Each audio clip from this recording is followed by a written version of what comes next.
Oh, So, Marco, this yes. presentation will be recorded and it's reachable through website or other social media. Is it okay with you? Yes, it's okay. Yeah. So, and also I think we will do from the beginning. I will do the translation. Oh, yes. Can you see me now? Yes, yes. Hello here. Okay. Yeah, I see you. Okay, good. So, are But I think we are still waiting. Daha bekliyoruz yeah, değil yeah, mi? yeah, yeah. Şu an başlamıyoruz. Yeah, no, I was just asking. I was waiting for someone else. I think so. Yeah, okay. Uh, Okay. Abdülkadir Bey daha bekliyoruz değil mi? Daha 7 hemen Vaktimiz başlamıyor. tamam. İstediğiniz anda başlayabiliriz. Ama hani bekleyelim derseniz beklemekte hiçbir sakıncamız yok zaten. 7 demiştik. Şu an için artık başlanabilir. Okay, Marco, if you want, we can start because people go in and out. So you can start and share your presentation, and I'll be the one who is translating your presentation. Okay? Okay. Just let me know if you can see my presentation. Bir moderatörümüz var. İlker Hocam başlangıç yapacak. Hı hı. İlker Okay. Hocam sunumunuz şeyinizle başlayabiliriz. Can you see my presentation? Merhabalar İlker Yes. Bey. Yes, perfect. So when Marco, I think we will start with İlker to just start a small presentation, and it's your turn. okay, Hi Okay, perfect. siz everyone. Hi başlayın. everyone. Good evening. Welcome to the Helmut webinars organized by Helmut. Today's topic is tips and tricks, embryo vitrification and warming protocol by Kitazato. And I would like to introduce our speaker, Marco Petrolo. Mr. Petrolo completed his studies and earned a second-level master's degree in biology and reproductive biotechnologies from the University of Catania, Italy. And he worked for several years as an embryologist in various IVF centers across Italy. And at the end of 2020, he was awarded the Escher Traveling Fellowship, which gave him the opportunity to join the R&D department of the Eugene Group in Barcelona, Spain.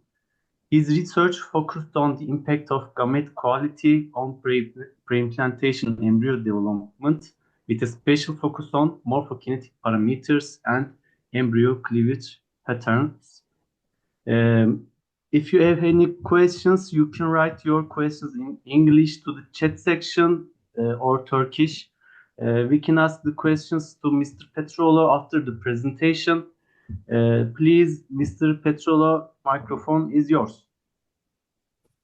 Thank you for your warm presentation, for Teşekkürler. your İlker Bey, bu words. arada hafif bir Marco konuşurken bir Türkçe çeviri yapmamız herhalde daha iyi olacak gibi mi, yoksa İngilizce mi devam edeceğiz? Abdülkadir Bey'le konuşurken o bir Türkçe'ye de çevirelim gibisinden konuştu ama.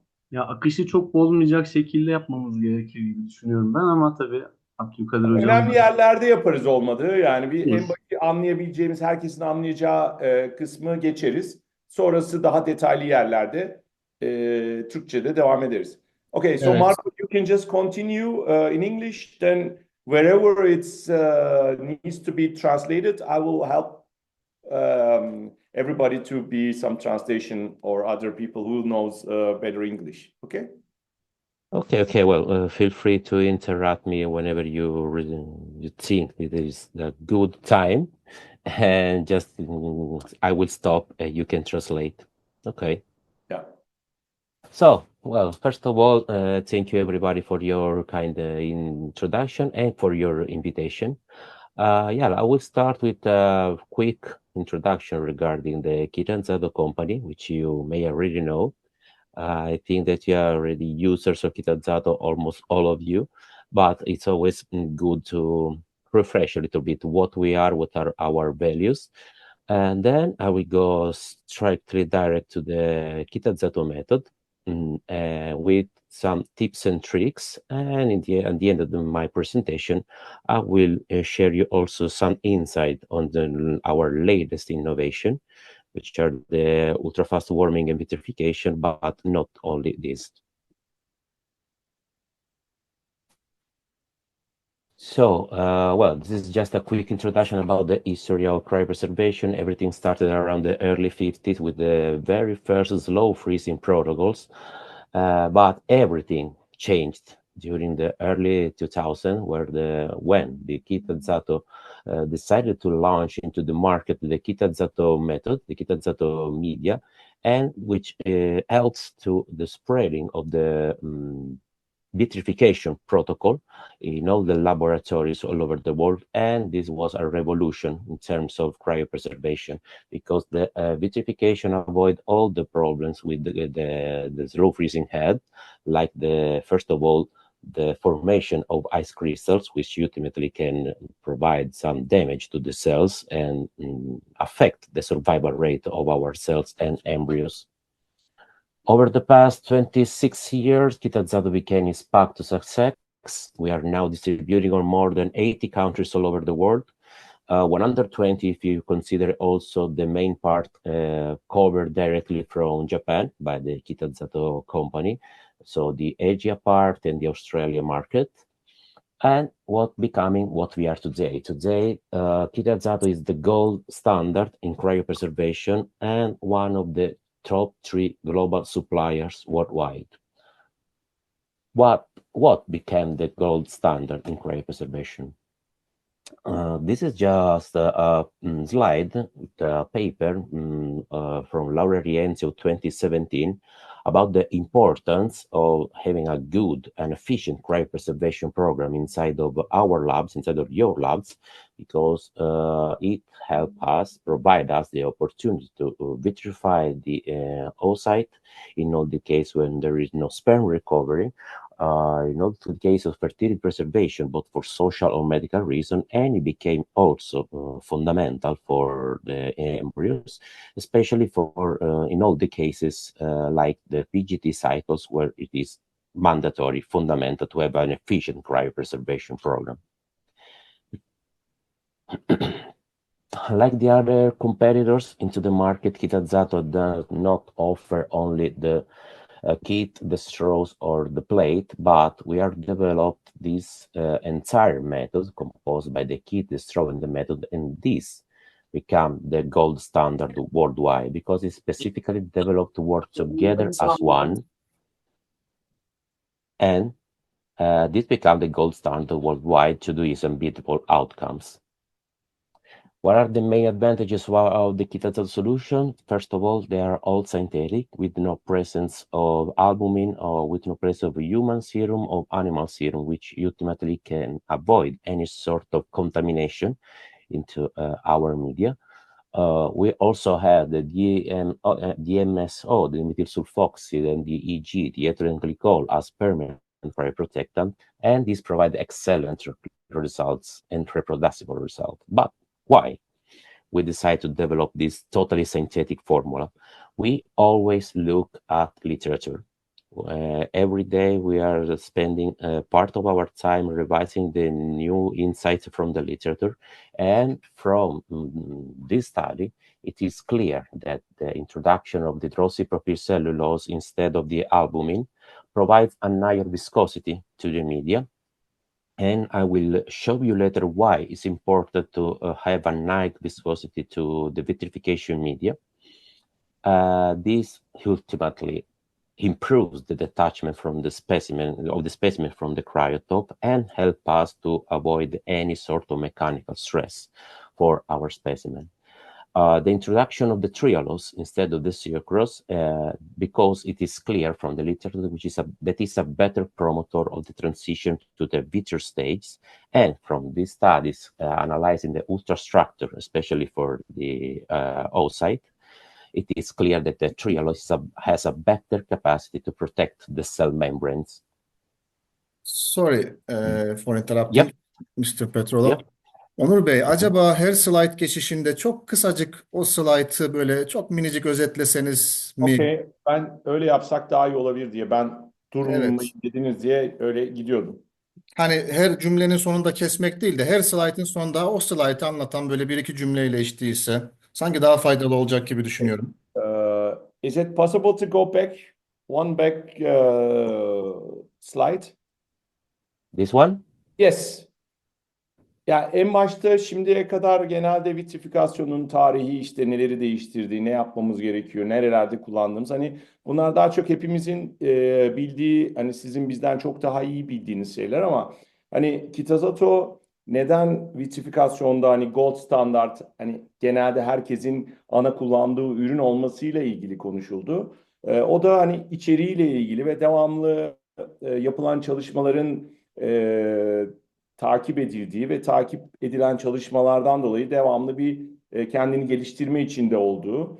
İşte Human Serum albümün yerine HPC kullanıldığı, bunun da daha yüksek viscosity sağladığı medium'a. Aynı zamanda bunun bu cryotop'a kullandığımız örneklerin yapışmasını engellediği ve böylelikle yani birçok şeyde yani biz hani satış kısmında ve destek kısmında olduğumuz için hani kullanıcı değiliz ama hani embriyoların, oositlerin kriyotapa ya da kullandığınız strovlara yapıştığıyla ilgili şeyler oluyor.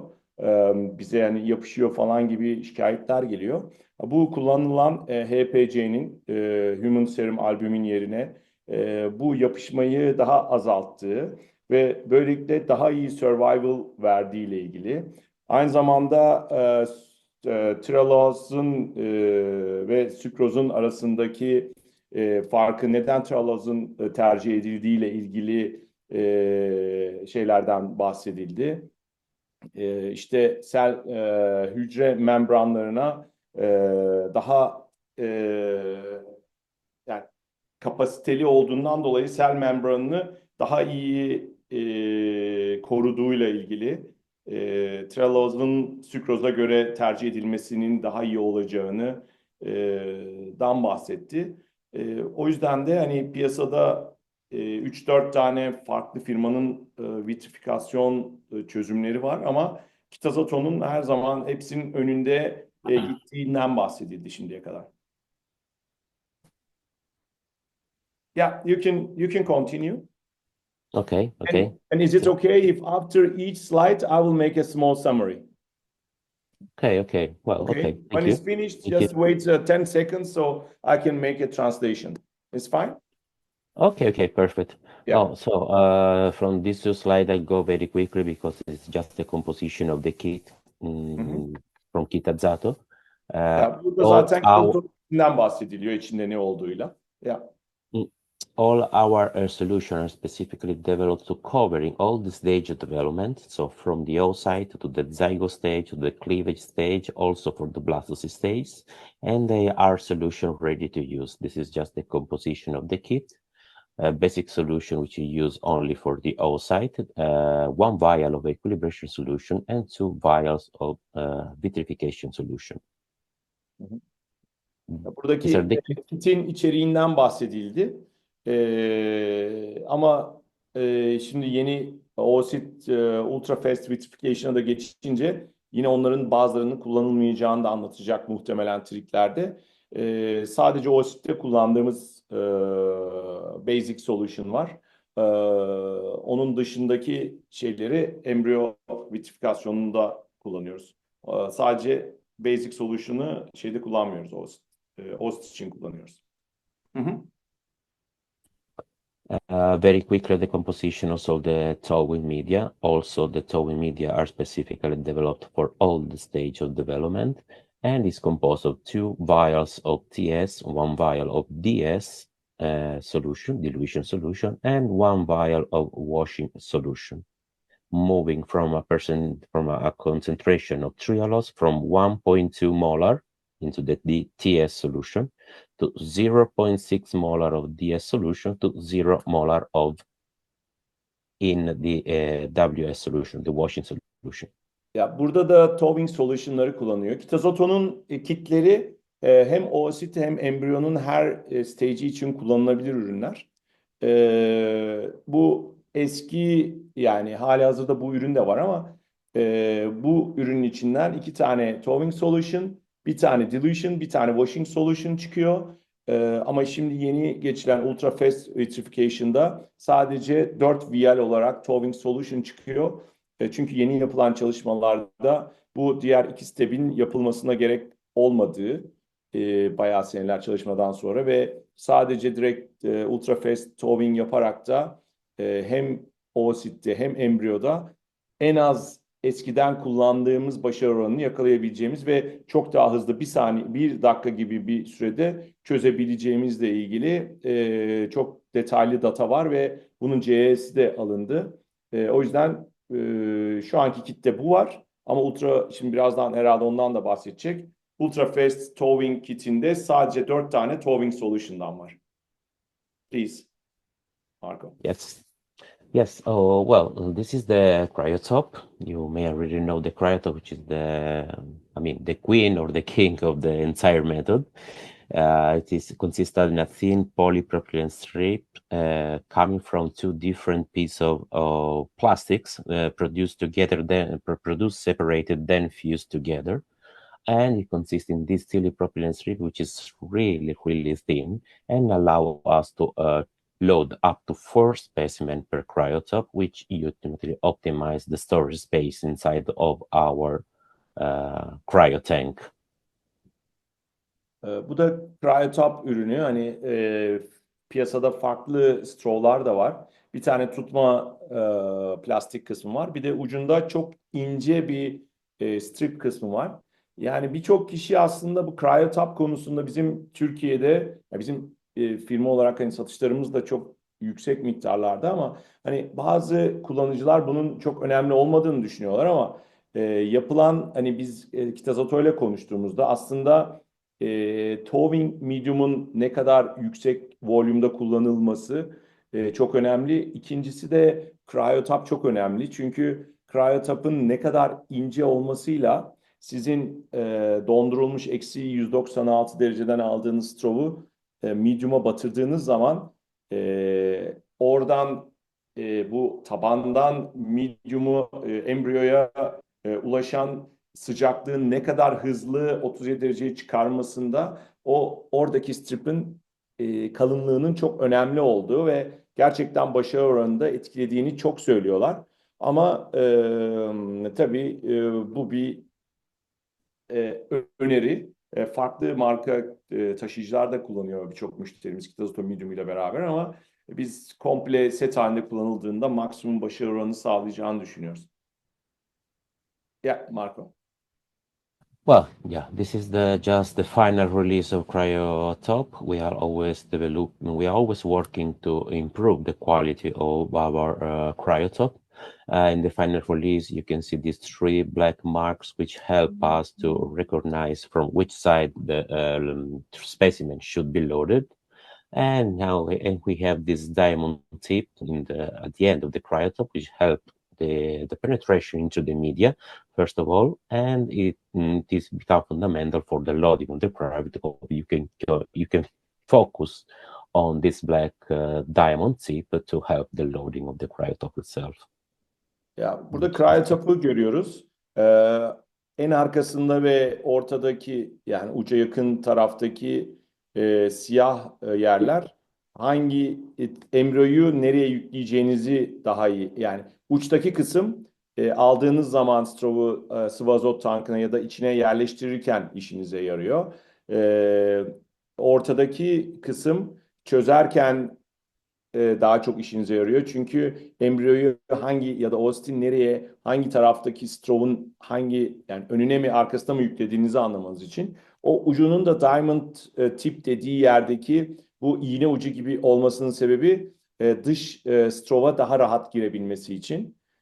Aynı zamanda sıvı azotun içinde tabii bir siyah nokta azot buharlaşırken ucunu görebilmeniz için ucunda siyah bir nokta var. This is the final part of the Kitazato method, which is the repo plate, which is composed of a good quality plastic plate. It is made of two rows of three conic shaped wells, and it also has these two slots, which are specifically designed to holding the cryotop and facilitate the loading of the cryotop itself. Burada Sixwell dişleri görüyoruz. Buradaki özelliği resimde de görebileceğiniz gibi bazı müşterilerimiz ya da kullanıcılarımız, artık müşteri demeyeyim, embriyologlar strawları bir eliyle tutup diğer eliyle embriyo yüklemeyi seviyorlar. Ama tabii bunda stereo mikroskobu zoomlayabilmek için hani elinizin hiçbir şekilde titrememesi lazım ki daha rahat görebilirsiniz. Ama bu Sixwell dişlerde yan tarafta straw koyma yerleri var. Siz straw'u o yerlere koyduğunuz zaman ve ona mikroskobun, stereo zoom ayarını ona göre yaptığınız zaman hiçbir şekilde öbür eliniz boşta kalmış oluyor. Çok rahatlıkla yükleme yapabiliyorsunuz. Aynı zamanda bu Sixwell dişleri kullanmanızı aşırı öneriyoruz. Çünkü bu embriyo ya da oosit dondurma işlemlerinde daha rahat görebilmek, alıp yan tarafa koyabilmek gibi şeylerde. Çünkü embriyoyu yukarıdan bıraktığınız zaman oosit ya da tam içindeki konik vele düşüyor ve çok rahat mikroskopta görüş sağlayabiliyorsunuz. Ama normal dişin içinde drop yapıp kullandığınızda bu biraz daha sizi zorlamış oluyor. O yüzden aplikasyonda Sixwell kullanmanızı çok öneriyoruz. Yes. Why do the embryologists choose Kitazato? This is a very important part. Well, first of all, global trust. The main group of clinics all over the world, such as IBRMA or Eugene Group, for example, as well as the main group of egg banking like Ovogene or Ovobank, they are all users of the Kitazato method due to its unbeatable result. In the left part of the slide, you can see the BPR, which is a prize that we developed in the recent year, the best practice in vitrification recognition, which is a prize that we confer to the clinic that are users of the Kitazato method and that they are underwent the KPIs made from the Kitazato Japan. If you follow the KPIs, you can apply for the Kitazato best practice recognition, vitrification, and we will provide you this prize and helping you also in terms of social media or marketing. And just to give an example, we are still recollecting the data from 2024, but in 2023, we recollected data from more than 50,000 embryos with an average survival rate of the 98%, which is amazing, and also recollected data from more than 67,000 oocytes with a survival rate of almost 93%. Neden Kitazato diye bir slide'la başladı burada? Yani gördüğünüz üzere hani dünyadaki en büyük bu grup tüp bebek merkezleri Kitazato kullanıyor. Gerçekten hani dünya marketinde dominant bir liderliği var. Onun dışında Best Practice Recognition diye hani bu Kitazato'yu kullanan, protokole kullanan başarı oranları da gayet iyi yerlere, merkezlere böyle ödüller veriyorlar. Eğer sizin de merkezinizde sürekli olarak iyi, başarılı bulduğunuz bu sistemi sürekli kullanıyorsanız biz size de bu ödülleri tabii ki şey yapabiliriz, getirip sunabiliriz ya da kongrelerde ya da buradaki workshoplarda size sunabiliriz bu ödülleri. Yes. Yeah. How can we reach this result, this best result? First of all, this is just a comparison between the cryotop and the other competitors into the market. Those are public data. You can easily see, you can easily check in the IFU of the different competitors. And we have the highest cooling and the highest warming rate in the market. I will show you later why it's important to have the highest cooling and the highest warming rate. output in order to obtain the best result as possible. And well, the last one is the most famous closed system. So I won't tell you the name, but you maybe already know it. But by its nature of being a closed system, it can reach the lowest cooling and the lowest warming rate. Biraz önce ben bahsetmiştim şeyle ilgili, cryotop'un hani önemiyle ilgili. Ee, Burada önemli olan e, en hızlı şekilde çözüp en hızlı şekilde soğutarak hiç buz kristali oluşturmadan bu bildiğiniz buz damlacığı şeklinde, yani cam gibi dondurmaya çalışıyoruz biz her şeyi ve bunu ne kadar hızlı dondurur, ne kadar hızlı çözersek hiç içinde bir buz kristali olmadan bildiğiniz cam top gibi donuyor. İlerideki slaytlarda onu da gösterebilir, bilmiyorum. Hani ben ilk defa Marco ile beraber bir şey yapıyorum. Daha önce aynı hale yapıyorduk. Onun şeyinde vardı. O yüzden hani yine söylüyorum, hani birçok kişi bu taşıyıcıların, strovların çok önemli olmadığını düşünse de buradaki şeyde vitrifikasyon ve towing'deki e, dakikadaki ısınma ve soğuma şeyleri var.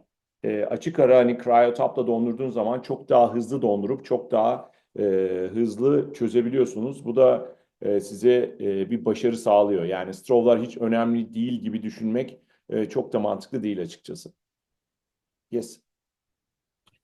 Also, we have the highest survival rate into the market. These are just a selection of the main papers published from these big groups like the Emerging Group or the EV Group, uh, publishing and clearly showing this highest survival rate into the market. So from this study, it's clear that we can reach also almost the 95% in survival rate for the embryos, or the 98.5% on the embryos at cleavage stage, and also 98% of survival rate on the blastocyst stage.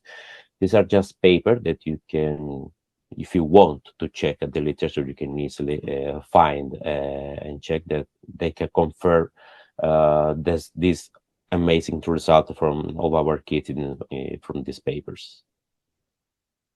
Burada da Very quick. bazı çalışmalardan bahsediyor. Hani başarı oranlarının, survival rate'lerinin ne kadar yüksek olduğunu göstermek için. Bu arada Kitazato dünyada en çok yayın çıkarılan ürün. Vitrifikasyon ve towing üzerine. Eğer bizden makale ile ilgili bilgi almak isterseniz de bizde birçok makalenin orijinali var. Siz de onları da paylaşabiliriz. Ama başarı oranları gerçekten çok çok yüksek. Hı hı.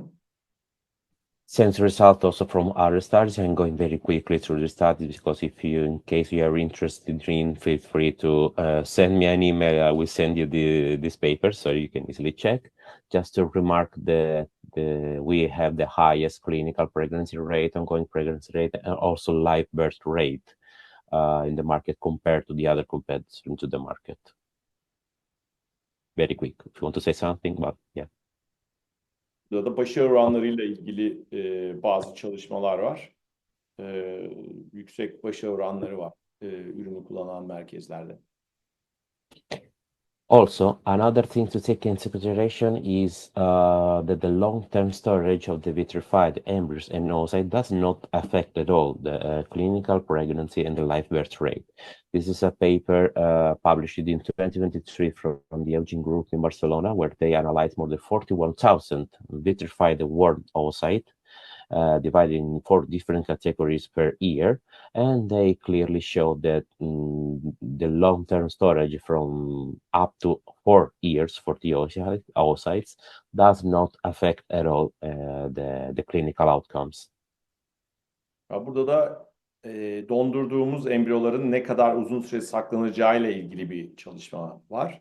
1-2 yıl, 2-3 yıl, 3-4 yıl ve 4 yıldan daha fazla şeklinde 2013 ile 2021 arasında 41.783 dondurulmuş ve çözülmüş oositle ilgili bir çalışma. Burada da hiçbir, yani ne kadar uzun süre sonra çözülse de klinik başarı oranında herhangi bir değişiklik olmadığı ile ilgili bir çalışma. same result also for the embryos. Also here, the long-term storage does not affect the clinical outcomes. In this study made for the EVRMA group in Valencia, they analyzed more than 58,000 vitrified blastocysts on over an 11-year period, and the results were exactly the same. Also Burada for the embryos. embriyo ile ilgili bir çalışma var. 11 yıl ve daha fazla bekletilmiş, vitrifikasyon yapılmış blastosist embriyoları ve burada da hiçbir şekilde 11. senenin sonunda da herhangi bir sıkıntı çıkmamış, herhangi bir başarı oranlarında bir farklılık oluşmamış. What makes this result possible? First of all, a good quality management system. Kitazato always undergo the most strict regulation from the different market, from the different countries. So every year we are renewing the regulation for the distribution of our medical device through the market. So just for example, we can guarantee the result because every year we renew of the marks, like the FDA for the distribution in the United States, or the CE mark for distribution in Europe. Very quickly, if you want to say something, or I'm going to skip to the next slide. Burada da yani muhtemelen hepimiz çok rahat anlamışızdır ne denildiğini. Yani kalite ile ilgili FDA olsun, CE olsun, kalite standartları olsun.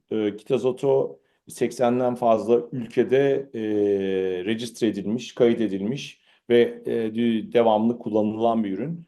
Ve tek amaçları hep aynı başarı oranı, yani stable results, hep aynı başarı oranında kalabilmek.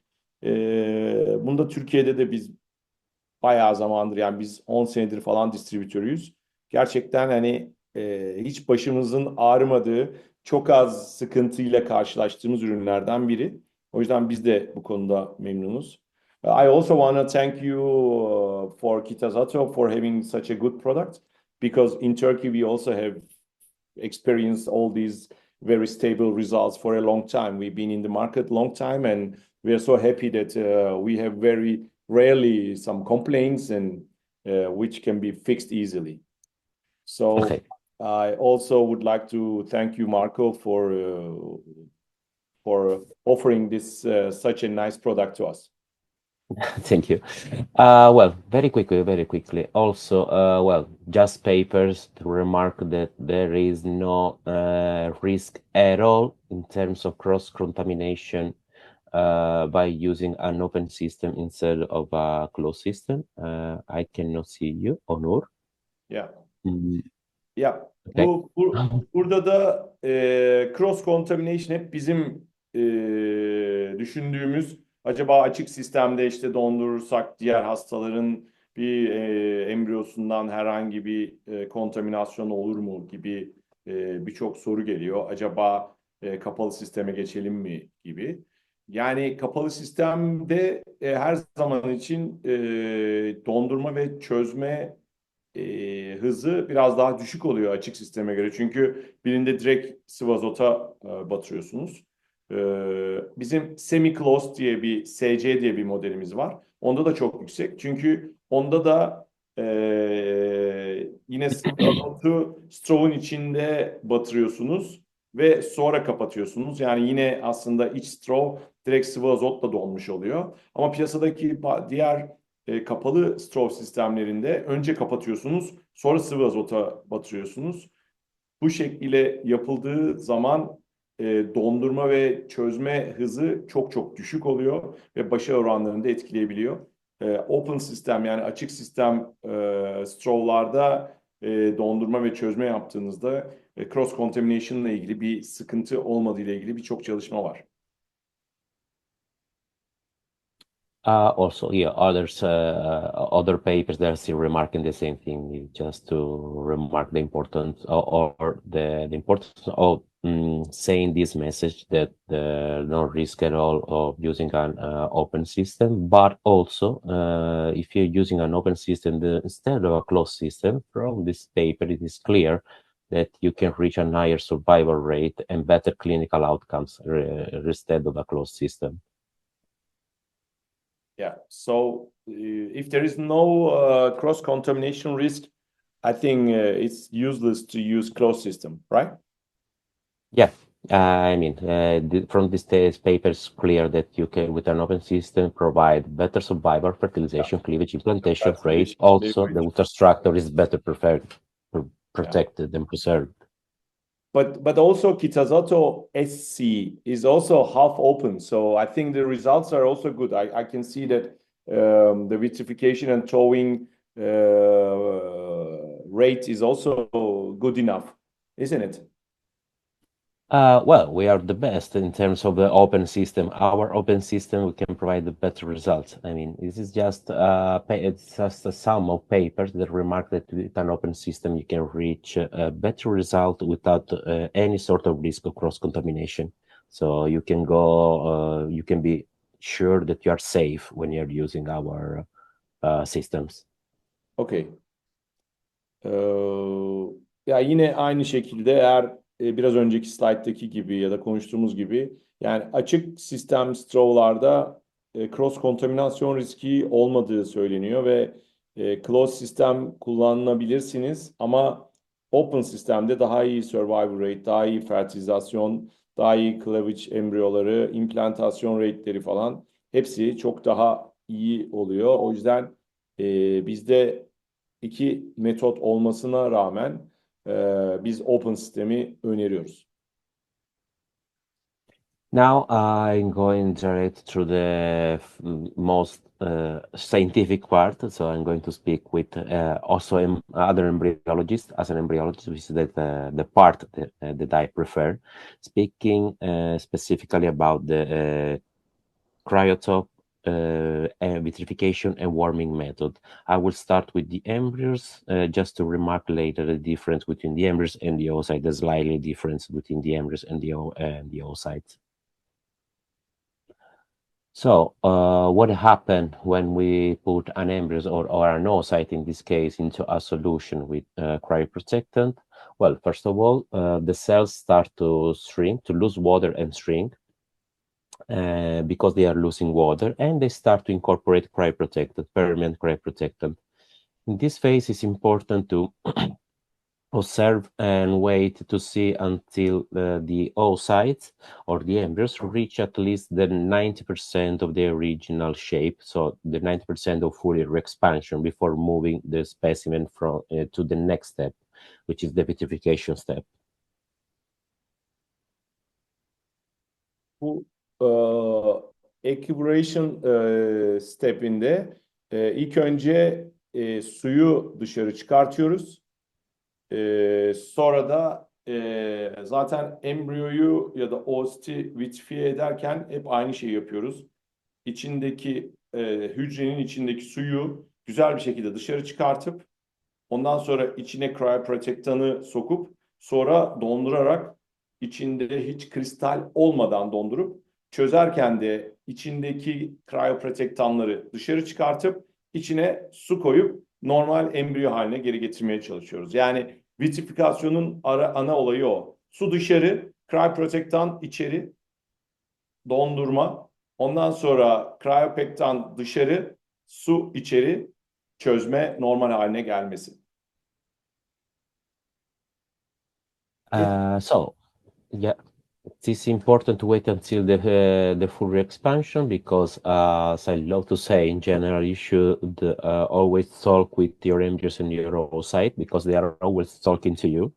And when they are ready to be moved to the next steps, they are telling you, "I'm ready." When you see the re-expansion of the oocyte, it means that they have incorporated enough cryoprotectant, and it means that they are ready to be moved to the next steps, which is the vitrification step.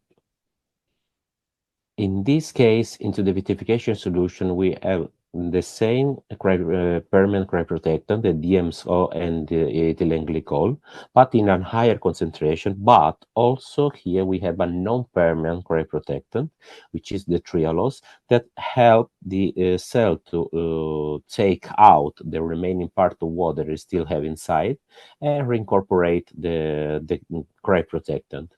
So into the vitrification step, the cell restart to shrink. And when they reach this shape, which I call it half moon shape, they are ready to be moved to the loading of the cryotop, which is the final step.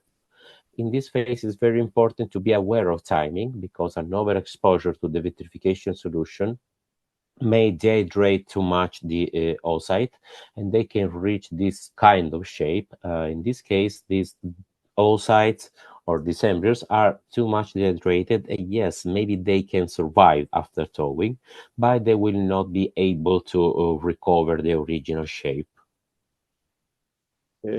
İkinci vitrifikasyon stepinde aslında yine aynı şeyi yapıyoruz. Sadece ilkinden daha yoğun bir cryoprotectant içine sokuyoruz. Yani ilkinde ki çıkaramadığımız suları yeniden çıkarıyoruz. Ve şu ikinci şekilde half moon shape dediğimiz şekle gelene kadar burada bekliyoruz. Half moon shape'e geldiği zaman bunu yüklemek için hazırız demek. Ama eğer fazla beklersek de üçüncü slayttaki hale gelebiliyor. Yani vitrification solution'da fazla beklerse o zaman içinde çok daha fazla cryoprotectant oluyor gerektiğinden. Bu da eksesif dehidrasyon yani fazla dehidrasyon oluyor. Bunda yine başarılı olabilirsiniz ama çözerken bu embriyolarda dejenerasyon olabiliyor. Üçüncü resimde gördüğümüz gibi olursa. İkinci resimdeki şekilde biz vitrifikasyona hazır hale geliyoruz. This is the protocol. You may already know and you may already use the protocol. This is the conventional protocol, which is the most used in the main group of clinics. And going very quickly, this is the protocol for the embryos. In this case, we have in the conventional one into the well, we put 300 microliters of equilibration solution. Then we put the embryos on the surface, important, of the well and let the embryos going down gently to the bottom and wait for a period of time from 10 to 15 minutes. Why from 10 to 15 minutes? Because not all the embryos are the same.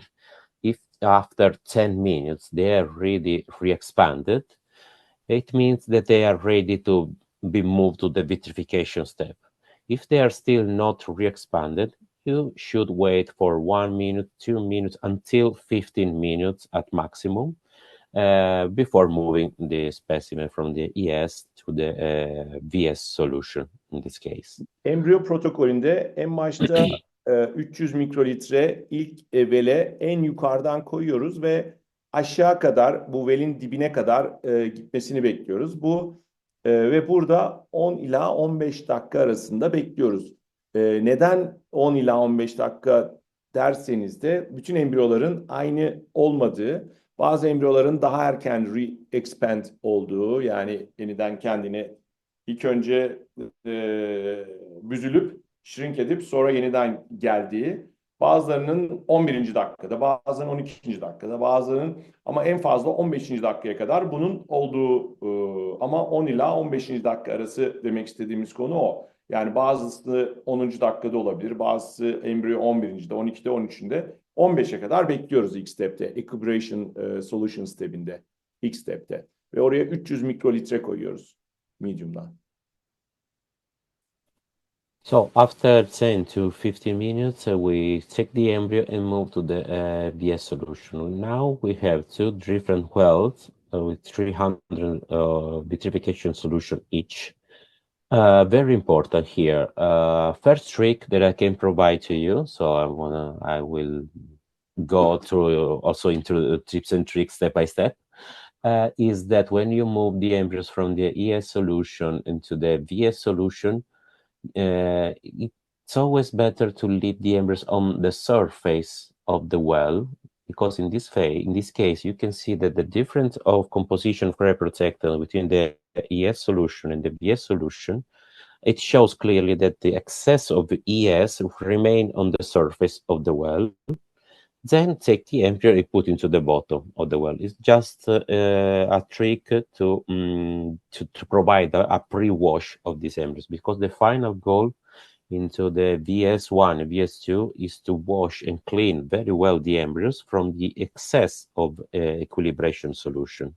So when move the embryos from ES to the VS solution, leave the embryo on the surface, let the ES remain on the surface, and then we recatch the embryo and re-put into the bottom. When the embryos are onto the bottom, change at least 3 different positions, and after every change of position, wash the capillary outside of the well. This is for the VS1. Burada amacımız equilibration solution'dan vitrification solution'a geçirirken minimum equilibration solution'ın VS'e karışması. Böylelikle oradaki ozmolarite ve dengelerin bozulmamış olması. Bunu da yapmanız için en başta diyor, ilk aldığınızda ilk step'te mutlaka VS'in yani aldığınız embriyoyu VS vitrification solution'ın da en başta yukarı doğru koyun diyor. Oraya yukarı doğru koyduğumuz zaman ES ile VS'in yoğunlukları farklı olduğu için ne kadar ES'i VS'e taşıdığınızı görebiliyorsunuz. İlkinde yukarıyı koyun diyor. Sonra ikinci de yani her hareketi yaptığınızda bu arada denudasyon petinizi bir yıkayın diyor dışarıda. Yani içini temizleyin ki ES medium'u VS'e fazla bulaşmasın. Sonra birinciyi yukarıdan aldık. Bundan sonra ikinciyi mutlaka dibe doğru koyun diyor. Sonra ikinciyi koyduktan sonra yeniden pipetinizi dışarıda yıkayın. Sonra üçüncü kez aldığınızda başka bir yöne koyun, dibe doğru, başka bir tarafa koyun ki amacımız bu velin içindeki ES'ten taşıdığımız VS'e equilibration solution'lardan donduracağımız embriyoyu uzaklaştırmak. Onu ne kadar uzaklaştırırsak o kadar başarılı oluruz. Hı hı. Okay, before to continue, Onur, we cannot see you. I don't know if you turn off your Yes, I camera turn it off. But shall I on turn it purpose. on? Okay, perfect. Okay. Yeah. First, yes, then VS. This process should be made in 30 seconds. Very important to remain under the 30 seconds. So the entire process, by leaving the embryo on the surface, put into the bottom and wash the capillary and changing tree position, should be performed in 25 to 30 seconds at maximum. After this 30 seconds, we İsteği move the mutlaka 30 saniye içinde olmalı diyor. 30 saniyeyi geçmememiz gerekiyor VS'in içinde. Bu 3 tane yıkama işlemine. After 25 to 25 to 30 seconds, move the embryos from the VS1 to the VS2. Also here, in this case, you can leave the embryos wherever you want because we are in the same solution with the same amount of cryoprotectant. And in the VS2, also here, it's important to clean the embryos from the excess of ES. So after always here, even here, change at least through different position and wash the capillary outside of the well during 25 to 30 seconds by reaching the total amount of time in this phase of 1 minute in total. Okay. Burada önemli olan yine zaman çok önemli. İkinciye geçerken yine VS'ten VS'e aynı yoğunlukta medium'a geçtiğimiz için bu kısım çok da aşırı önemli değil. Çünkü ES'ten uzaklaşmış oluyoruz VS'te. Ama yine burada da bir iki tane yıkama yapmanızı öneriyoruz ki komple equilibration solution'da hiç kalmasın. Bunu da dibe doğru koyuyoruz. Sonra birinci yerden alıyoruz. İkinci yerde dibe doğru koyuyoruz. Bu arada yine her seferinde denudasyon pipetlerimizi yıkıyoruz ki dediğim gibi ilk uyguladığımız ES'ten artık 3. VS'e kadar bir şey taşımayalım. Çok temiz bir şekilde VS'in içinde yarım dakika kalıyor. 25 saniye 30 saniye arası. Kesinlikle 30 saniyeyi geçmeniz gerekiyor. Biraz hızlı olmak gerekiyor burada. Sonra da cryotop'a yükleyeceğiz. Hı hı. Perfect. So after this minute, move to the loading of the cryotop as quick as possible. Then I will show you later also how to load the cryotop properly. This was for the embryos. Just to remark the slight difference between the embryo conventional vitrification protocol and the oocyte vitrification protocol, because the oocyte, the exchange of water between for with cryoprotectant to water and cryoprotectant for the oocyte is less efficient compared to the blastocyst, because in this case for the oocyte we have just one cell, which is the largest cell of the human body, which is made of water for the 90%, and the exchange of water cryoprotectant it is made only by simple diffusion. Compared to the blastocyst, which is composed of 200 cells, more than 200 cells in general, and the exchange of cryoprotectant in the water is more efficient because it's not just because of simple diffusion, but also thanks to the help of the channels. And that's why from this big difference in terms of efficiency of exchange of water and cryoprotectant, the protocol for the oocyte is slightly different. Oosit vitrifikasyonun protokolü bir tık daha pahalı, yani biraz daha farklı. Onun da sebebi oosit tek hücreden oluşuyor ve içinde çok fazla su var. Burada çok kolay bir cryoprotectanı sokup suyu dışarı çıkarma gibi bir çok basit bir difüzyon var. Ama biz blastocyst ya da 8 hücreli bir embriyoya geldiğimiz zaman içeride çok daha farklı hücreler olduğundan dolayı sadece su diyemiyoruz buna. O yüzden embriyonun aplikasyonu OST'e göre bir tık daha farklı. The only difference between the two protocols is on the ES step. For the oocyte, we have another solution, which is the BS solution, that is a HIPS buffer solution, and it helps us just to provide us the time to starting putting cryoprotectant into the solution. So, what is the protocol for the oocyte? We start with 20 microliters of basic solution into the well. After, and we put the oocyte into this 20 microliters of BS solution. Then gradually add the first 20 microliters of ES solution, and we'll start the timer, 3 minutes. After 3 minutes, we add another 20 microliters of AES, always gradually, just to help the oocyte equilibrate gradually for another 3 minutes. Then, after these 6 minutes in total, we can add the remaining part of 40 microliters, 240 microliters of ES, reaching the final amount of 300 microliters as before. Okay, so for a period of time from 6 to 9 minutes. So the only difference is on the ES step, where the addition of the ES solution is more gradual, 3 plus 3 plus 6 to 9 minutes. But what is the logic behind this? Why do we need to do it gradually? For the reason that I previously said, because the oocyte has the momentum water cryoprotectant is less efficient into the oocyte, so it's always better to provide the cryoprotectant in a more gradual way, just to avoid an osmotic stress for the oocyte.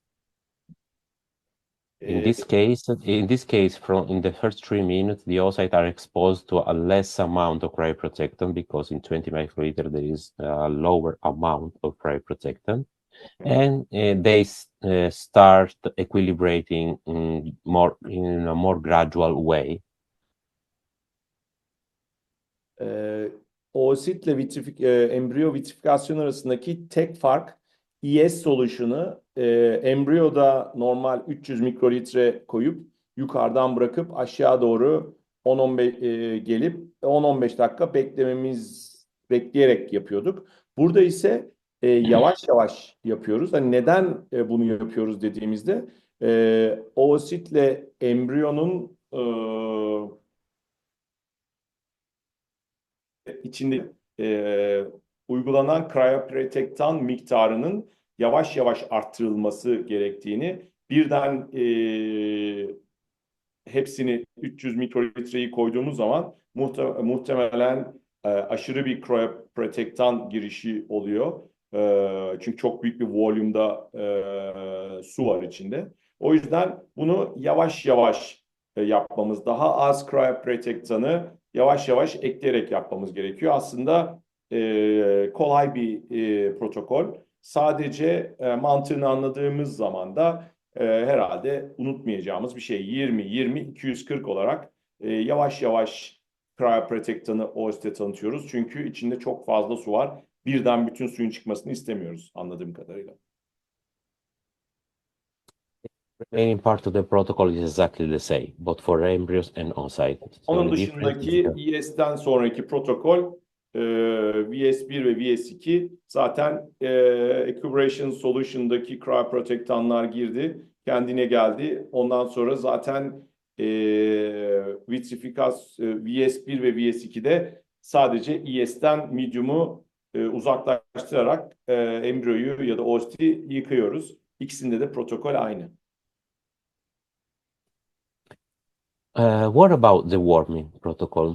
What happened during the warming protocol? Well, exactly the opposite from the vitrification. In this case, the oocyte in the embryos need to take out the cryoprotectant and restart incorporating water to reach the original shape that they had before the vitrification. In this case, in the TS solution, the DS solution, and the washing solution, we have only non-permanent cryoprotectant, that is the striolose, in decreasing concentration, 1.2 molar, 0.6 to 0. And in this case, well, before moving to the next step, just if you want to say that this is exactly the opposite, they need to take out the cryoprotectant and incorporate the water. That's it.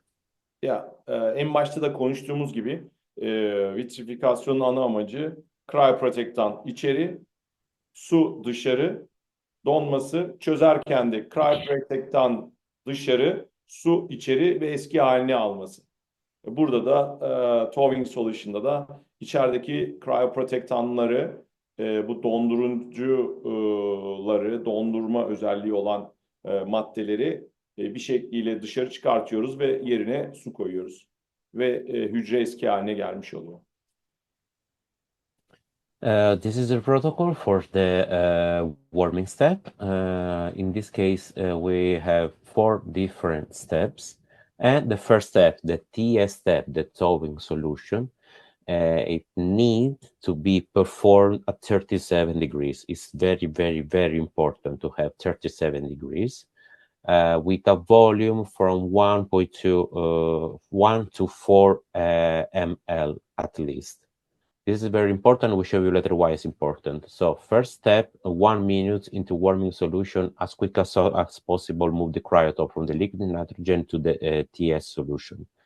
1 minute into the TS solution, then we take the embryos or the oocyte, and with an extra amount of TS, move the specimen from the TS to the DS, and wait for 3 minutes. After 3 minutes, we take a extra amount of DS and move the embryos or the oocyte from the DS to the VS1, always 300 microliters, and wait for 5 minutes. Then the final step is moving from the WS1 to WS2, and here during 1 minute, moving the embryos and the oocyte by taking them from the bottom and leave it into the surface. Let the embryos go into the bottom, then move to the surface and let the embryos go back to the bottom for 1 minute. Then move the embryos to the culture media. What was the reason we take it from bottom to put it to the up?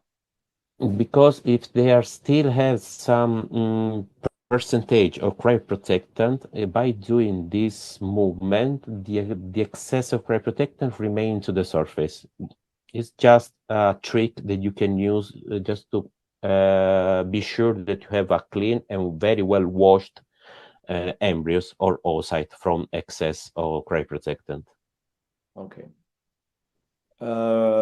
Çözme protokolünde de cryotop'u çıkardıktan sonra hızlı bir şekilde ya da strob'unuzu çıkardıktan sonra en az 1 ml ila 4 ml arası ve burada da yani hep bize söyledikleri ne kadar çok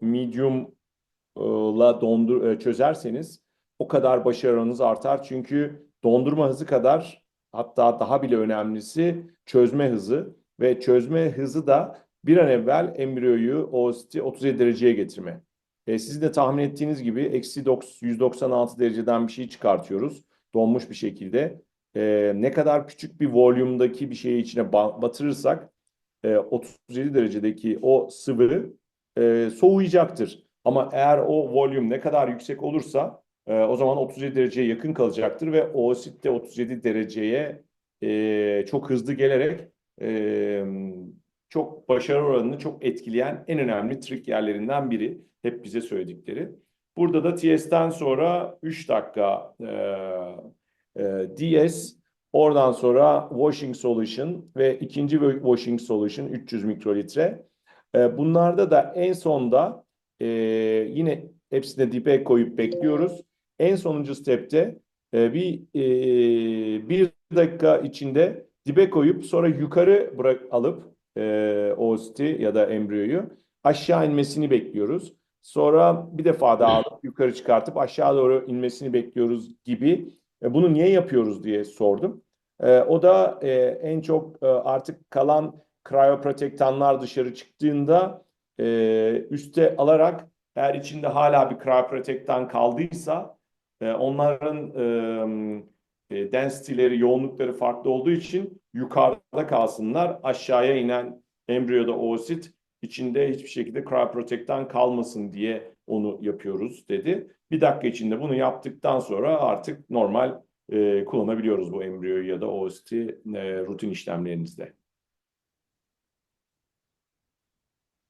Just for some countries which have cost-effective limitations, we also developed the microdroplets protocol. Why we did this? Just to avoid laboratories all over the world to work off labels, because we know that there are certain countries with cost-effective limitations, and just to avoid that they're working off labels, we developed this protocol, which is a protocol with the lowest amount of volume that can guarantee the same result. In this case, the goal is exactly the same, but in this case, we are working with less amount of volume of the solutions, with 50 microliters of drops into the same plate. But the protocol is exactly the same. 10 to 15 minutes into the ES solution, then VS1, VS2, same as before. For the oocyte is slightly different because in this case we have 50 microliters of VS. We put the oocyte in there, then we create a drop of VS and connect the two drops 3 minutes.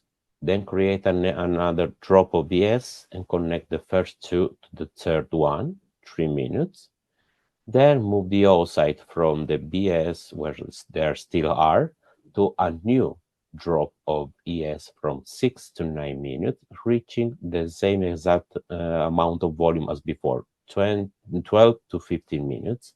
Then VS1, VS2, same as before. Burada herhangi bir benim söylemem gereken bir şey var mı? Yani biz satıcı olduğumuzdan değil gerçekten sadece hem hastaları düşündüğümüz için hem de tekrarlanabilirliğin daha iyi olması için ana protokole uyulmasını çok öneriyoruz. Çünkü ana protokole uyulduğunuz zaman yine konuştuğumuz gibi yani volümleri yüksek aldığınız sürece sizin ES'ten BS'ten ES'e, ES'ten VS'e geçişlerde taşıdığınız medium'lar büyük volüm içinde çok fazla önem taşımayabilir. Ama bu mikrodrop şeklinde dondurma hani medium'dan kar edip de daha fazla hasta çıkarabilmek için bu mikrodrop protokolüne geçtiğiniz zaman çok daha dikkatli olmamız gerekiyor ve amacını biliyoruz konunun. Hiçbir şekilde bu medium'ların birbirine karışmaması. ve OCT embriyoyu oralardan uzaklaştırabiliyor olmamız lazım. Biz 6-well diş kullanıp 300 mikrolitrelerle çalıştığımız zaman bunu çok rahat yapabiliyoruz ama bunu 300'den 50 mikrolitreye düşürdüğümüz zaman ne kadar yapabiliyoruzu o artık sizin hani biraz el becerinize kalıyor muhtemelen. Ama biz ne zaman mikro drop'a düşsek bazı yerlerde sıkıntı yaşayabiliyoruz. Yani dikkat etmediğimiz durumlarda maalesef başarı oranlarında hafif dalgalanmalar olabiliyor. Ama protokole ne zaman uyguladık, protokole göre yaptık işlemleri. Biz her zaman hep aynı sonucu alabiliyoruz. Yani tekrarlanabilirlik istiyorsak biz her zaman protokole uymanızı öneriyoruz. Ama yok ben çok iyiyim yaparım ben bu da bana uygundur diyorsanız deneyip kendi protokolünüzü de yaratabilirsiniz. Ama bu okey olmuş daha küçük volümlerle kullanabileceğiniz protokoller. Bunu da kendiniz kullanabilirsiniz. Biz de size bu bilgileri sağlayabiliriz tabii ki. Fotoğraf falan çekmenize de gerek yok. İsterseniz biz size bu protokolleri verebiliriz. Evet. Uh, Yes. Thank you. For the warming, also here the goal is exactly the same. I mean, there's no big difference at all. The only thing very important here is for the towing step that you cannot reduce the volume than less than 1 ml, because only in this case we are working at 37 degrees. So 37 degrees, the evaporation is really high, and we need to protect our embryos, especially because they are suffering a lot of stress in this phase, because they are moved to from minus 196 to 37 degrees. So they are suffering temperature stress, osmotic stress, exchange of different conditions. And the 37 degrees should be at 37 degrees, because only in this case we can reach the highest warming rate that is fundamental for the exchange of cryoprotectant and water for the embryos and the oocyte. So the minimum amount should be 1 ml for the towing step. For the rest of the protocol, you can continue with micro droplets of 50 microliters, but not for the towing step. Yine aynı yere geliyoruz. Çözme hızının yüksek kalabilmesi için mutlaka eksi 196'dan çıkardığınız çok soğuk bir Strove'un uç kısmını 37 dereceye getirmek istiyoruz üzerindeki embriyo ve oositleri. O yüzden de towing medium ne kadar çok kullanırsanız o kadar iyi. Ama 1 ml'in altına düşerseniz zaten 37 derecede sıcak yüzeyde bekleyen bu diş devamlı evapore oluyor. Ozmolariteyi de bozmamak için minimum 1 ml. Ama yani normalde 4 ml'i koyarsanız inanılmaz başarılı olursunuz. Ama dediğim gibi 1 ml, 2 ml kendiniz deneyerek bunları şey yapabilirsiniz. Ama protokole uyarsanız inanılmaz devamlı aynı sonuçları alabiliyorsunuz. Ama bir ml'in altına kesinlikle inmemeniz gerekiyor şeyde. Towing solution'da ilk step'te.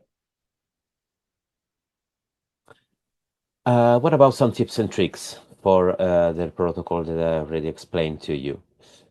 First of all, I would like to show you this slide showing a paper made by Arav in 2014, where he developed this formula of the probability of vitrification. Following this paper, the probability of vitrification is directly dependent on the cooling and the warming rate. And thanks to the cryotop, we reach the highest cooling and the highest warming rate to the market. So check and check, we have the highest.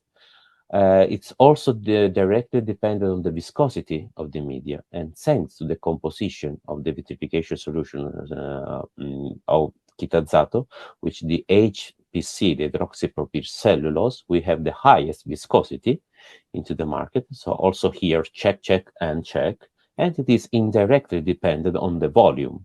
And thanks to the cryotop, which allow us to load the specimen with the lowest volume as possible, all these factors mixed together, they can say to us that thanks to the cryotop vitrification protocol, you can reach the highest probability of vitrification. Burada vitrifikasyonun başarı olasılığını bir formülize etmişler 2014 senesindeki bir çalışmada.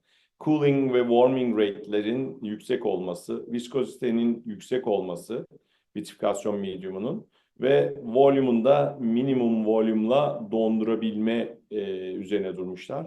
Burada da Kitazato hem cooling warming rate'lerde en yüksek, en düşük cooling ve en yüksek warming rate olduğundan, viskozitenin DMSO, trelos kaynaklarından dolayı çok daha yüksek olmasından dolayı artı cryotop'ta minimum volume'la yükleyebileceğiniz bir taşıyıcı olduğundan dolayı başarı oranınızın diğer kullandığınız sistemlere göre çok daha yüksek olmasını bekliyoruz. I re-show you this slide just to remark the importance of cleaning very well the specimen when moving the embryos from the ES to the VS solution. This is just the same protocol as before, but in this case, it is just, there is this little picture here with two drops, a drop of ES and a drop of VS. Then it was put into a liquid nitrogen. So you can easily see that if you're vitrifying equilibration solution, you can see a large formation of ice crystals. While if you're vitrifying VS solution, vitrification solution, you can see this like a glass solution in this case, where there is no presence at all of ice crystal formation. That's why it's important when move the embryos from ES to the VS to clean our specimen very well. Burada da yine biraz önce benim bahsetmiştim bu konuyla ilgili. Neden uzaklaştırmamız gerektiğini Equilibration Solution'ın Vitrification Solution'dan. Çünkü bir şekilde taşırken ES'i VS'e taşıyoruz ve biz ES'i dondurduğumuz zaman vitrifiye ettiğimizde eksi 196'ya attığımızdaki oluşan bir ice kristalı görüyoruz. Öbüründe de sadece VS'i dondurduğumuzda nasıl bir buz olduğunu görüyoruz. İki buzun arasında ES'te ne kadar çok kristal oluştuğunu ve sadece VS'te dondurduğumuzda böyle cam gibi donduğunu görüyoruz. O yüzden biz VS içinde hiçbir şekilde equilibration solution olmayan bir embriyoyu dondurduğumuzda cam gibi donuyor ve onu çözdüğümüzde de hiçbir şekilde içindeki cryoprotektanlar dışarı çıkıp su girdiği için hiçbir şekilde hücrelere bir zarar gelmiyor. O yüzden temel amacımız ES'ten VS'e geçirip VS'in içinde embriyoyu oosity yıkayıp sürelere de uyarak cryotop'a aktarmak. Ama mutlaka ve mutlaka ne kadar az ES ulaşmış şekilde aktarırsak o kadar başarı oranımız daha yüksek olacaktır. Yes, Marco. Yeah, thank you. Very quickly, what about the loading of the cryotope? The loading step is another critical step. First of all, when you load more than one specimen, more than one oocyte, up to 4 oocyte is good. Never charge more than 4 oocyte per cryotope, because from our internal tests and from different papers in literature, it is clear that if you load over 4 oocyte per cryotope, the survival rates start decreasing. So up to 4 oocyte is good. Over the 4 oocyte is not good. So when you vitrify more than one oocyte, better together inside the same drop than in separated drops, with minimum volume without avoiding to drying them excessively, with a maximum loading time of 50 seconds. Embryo oosit dondururken öncelikle 4'ten fazla oosit dondurursanız çözdüğünüzde başarı oranlarınızın daha düşük olduğu çalışmalarda ortaya çıkmış. O yüzden maksimum 4 tane oositle ve oositleri görüldüğü gibi birbirine yakın şekilde dondurmanızı ve maksimum 15 saniyede kryotopa yükleyip sıvı azota baldırmanızı öneriyorlar. Minimum volümda medium ama bu 4 tane, 3 tane, 2 tane kaç tane oosit donduracaksanız aynı drop'un içinde yan yana birlikte dondurmanızı çok öneriyorlar oositte. Okay, only if you're vitrifying fully hatched blastocysts. Only in this case, you should load the cryotop with a larger volume of VS. Why? Because the fully hatched blastocysts are not protected by the zona pellucida, so they are more sticky and they tend to remain more attached to the cryotop. So only for the fully hatched blastocysts, you should use a bigger droplet. Sadece fully hatch olmuş blastosistlerde daha büyük droplet yapmanızı öneriyoruz. Bunun da sebebi fully hatched olduğunda blastosistler zona pellucida'nın dışına çıktığından dolayı daha yapışkan oluyor. Bu yüzden hem strova yapışmaması için daha fazla volümla dondurmamız öneriliyor. But, regarding the loading of the cryotop, totally personal choice of the embryologist. If you want to use the Reaper plate, good, you have a better stabilization. But if you are used to load the cryotop by holding the cryotop with your hand, feel free to continue with your method. So there's no recommendation at all. It's just personal choice of the embryologist. Daha önce de konuştuğumuz gibi isterseniz six well dish'in üzerinde çok daha rahat en azından zoom konusunda da mikroskobun bir sıkıntı yaşamadan yükleme yapabilirsiniz ya da soldaki şekilde resimdeki gibi elinizde tutarak da yükleme yapabilirsiniz ama el birazcık hani titreyebiliyor, tutması zor olabiliyor. O yüzden six well dish kullanarak yapmanız sizin için hem işlem süresini kısaltacaktır hem de daha rahat kullanmanızı sağlayacaktır. What about the loading step? So, first of all, focus on the black mark tip, the famous diamond tip. Expel the VS horizontally and place the oocyte in the embryos. Then expel horizontally and aspirate the excess of VS from the distal point of the oocyte in the embryos. Burada loading step'te ilk önce strovun ucundaki siyah diamond tip dediğimiz kısma fokus alacağız. Ondan sonra denudasyon pipetiyle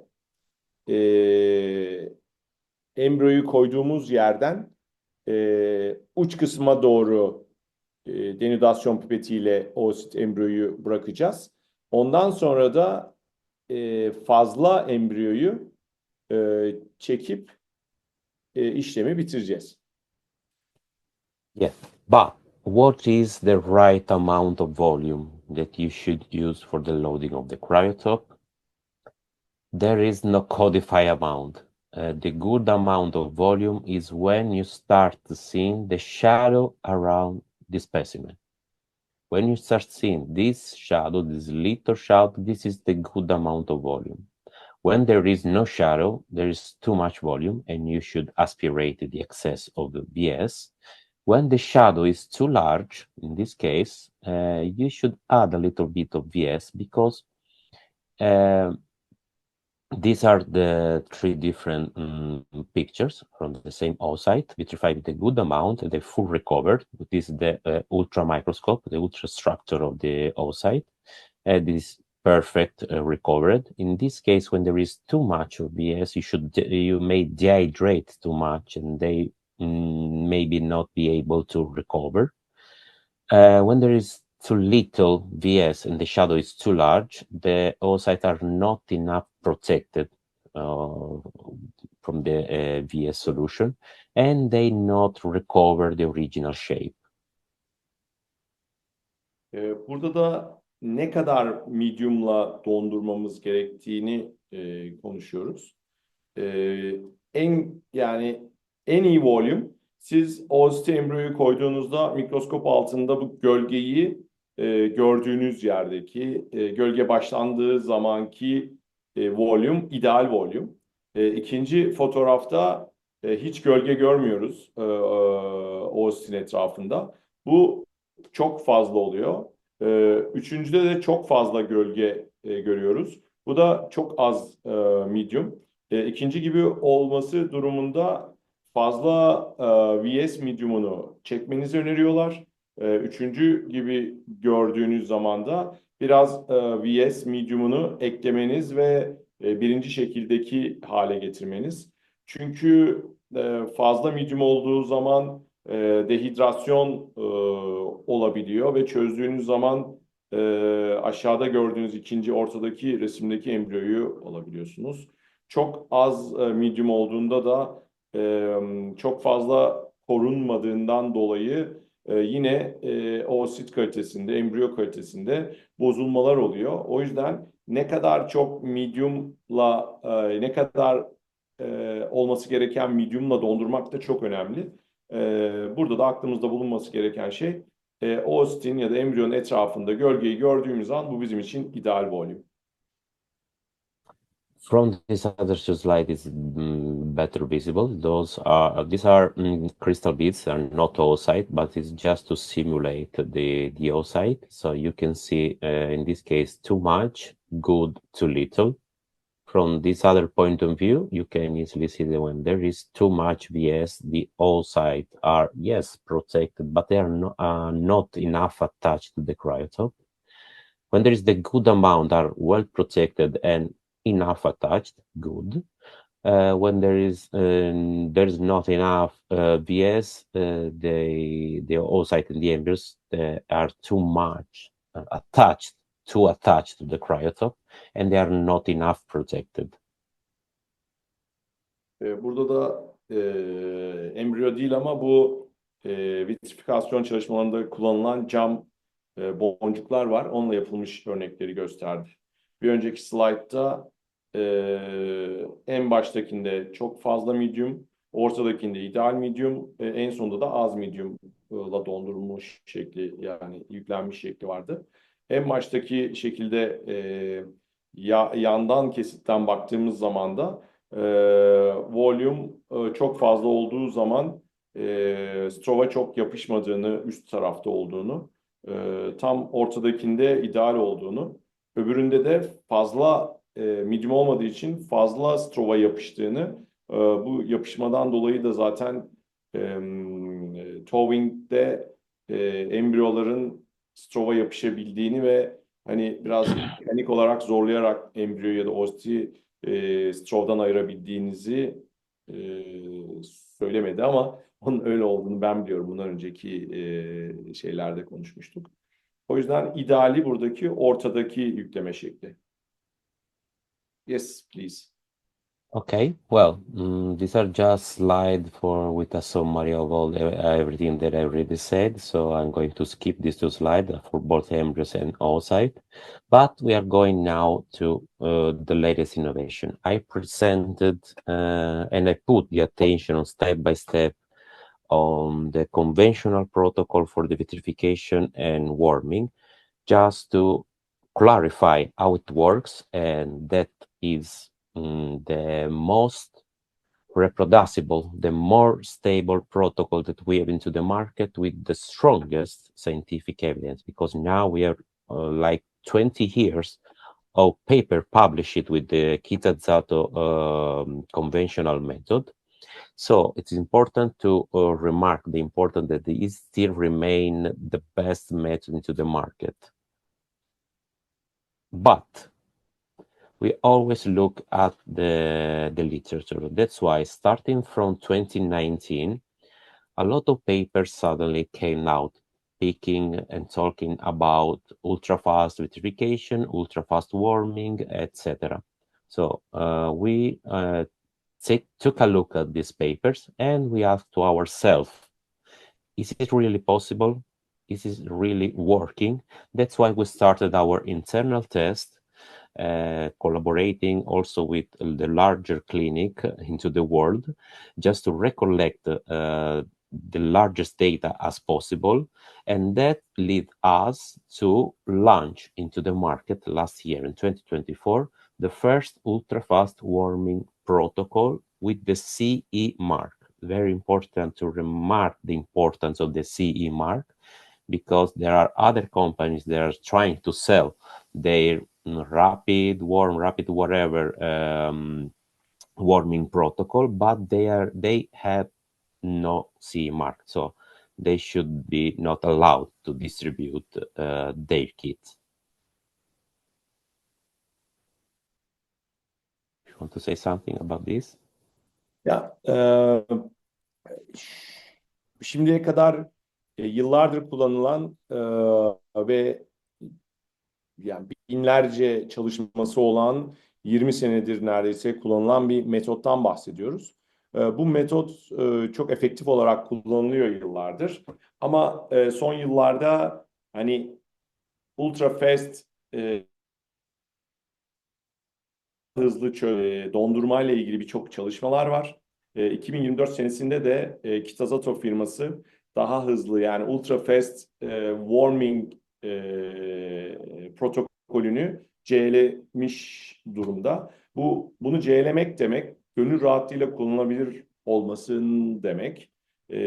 Çünkü C'yi alabilmeniz için inanılmaz fazla çalışmadan geçmesi ve bunun birçok çalışmayla desteklenmesi gerekiyor. O yüzden şu anda piyasadaki CS'li tek Ultra Fast Warming protokol Kitazato'nun protokolü. Bu protokol aslında uzak değilsiniz. Şu an aldığınız TOW kitlerinin içindeki biraz önce konuştuğumuz iki viyali kullanmıyoruz. Sadece Towing Solution'u kullanarak bir dakika içinde Towing'i yapabiliyoruz ve birazdan herhalde ondan da bahsedecek. Başarı oranlarımız da gayet yüksek. OSIT'te Ultra Fast Vitrification da çok yakında geliyor. Embryo ile ilgili o biraz daha karışık olduğundan dolayı daha çalışmalar var. Ama OSIT'te embriyo ultra fast vitrifikasyon ve hem OSIT'te hem embriyoda ultra fast warming şu anda zaten okeyli. Ultra fast vitrifikasyon da OSIT için çok yakında gelecek. Yes. How it works. This is the conventional one that you really know, that I presented before, and it requires 10 minutes to be performed step by step. But with the ultra fast warming, you can cut your time from 10 minutes to just 1 minute. How is it possible? Well, basically by cutting these 3 steps. This is the main reason to move from 10 minutes to just 1 minute. What? But why? Is it really possible? Yes, it is. The main difference between the two protocols there are 2 main differences between the 2 protocols in terms of how fast is the exchange of cryoprotectant and water, and where the Fourier expansion happens. So in the conventional warming, we are moving from 1.2 molar of trialose into the TS solution to 0.6 molar of trialose of the DS solution to 0 molar of trialose in the washing solution. So in this case, the exchange of cryoprotectant and water is more gradual, and and you can see the Fourier expansion of the embryos and the oocyte directly into these 3 steps. Step by step, you can see that the embryos are already re-expanded when they reach the final step of the washing solution. The ultra-fast warming, the difference with the ultra-fast warming is that the exchange of cryoprotectant and water is more fast, because we are skipping 2 steps in this case, and the Fourier expansion happened directly into the culture media. So we are moving from 1.2 molar of trialose into the TS solution to 0 molar of trialose into our culture media. So it's more fast, the exchange of cryoprotected water, and their expansion happens directly into the culture media. You can see the full expansion after 10, 15, 20 minutes. It depends on the quality of the embryos and the oocyte, but directly into the culture media. And another difference is that in this case, DS and the DS step and the WS step, they need to be performed at room temperature. In this case, we are moving our specimen from the TS at 37 degrees to culture media 37 degrees. So we are maintaining the same temperature. That's one of the reasons why this protocol is working and is working very good. If you need help step by step, please ask me, don't worry.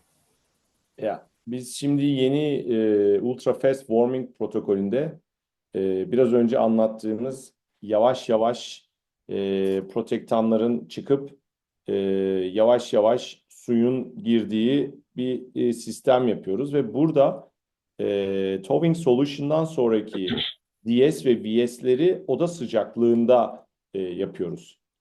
Ama Ultra Fast Warming'de biz Towing Solution'da bir dakika beklettikten sonra dehidrasyonu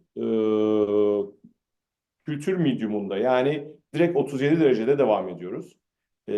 Benim mantığıma göre de şimdi 37 derecede çözüp sonra oda sıcaklığındaki medium'dan alıp sonra kültür medium'una almaktansa Towing Solution'da çözdükten sonra direkt kültür medium'una almak ve aynı 37 dereceden 37 dereceye geçmesi bence daha mantıklı benim aklıma göre. Yani ben embriyolog da değilim, şey de değilim ama hani ben sadece nacizane bu kadar 25 senedir bu işin içindeyim. Daha mantıklı geliyor. Ben hep böyle bir şey olabileceğini tahmin ediyordum zaten hani olmalı diye. Niye böyle olduğunu anlamaya çalışıyorduk. Niye oda sıcaklığına getiriyoruz? Ultra fast warming'de başarı oranları en az conventional warming kadar iyi ve daha iyi. İyi ya da daha iyi. O yüzden bence bizim amacımız herkesi ultra fast warming'e geçirebilmek. Şu anda da yavaş yavaş başladık. %15-20 müşterimiz geçti şimdiden. Ama hala deneyen, yarı yarıya geçen ya da ilk önce bir sonuçlarına bakayım ondan sonra diyen birçok müşterimiz var. Onlara da saygı duyuyoruz. Ama yapılan inanılmaz uzun süreli çalışmalardan sonra bunun da aynı efektifliği sağladığını söylendiği durumda bence ultrafast warming'e geçmemek çok da mantıklı değil. Hem oosit ve embriyoya da farklı bir sıcaklık da vermemiş oluyoruz. Aynı sıcaklıkta devam etmiş, 37 derecede devam etmiş oluyor ve işlemimiz çok daha kısa sürüyor. Yes, Marco. Okay.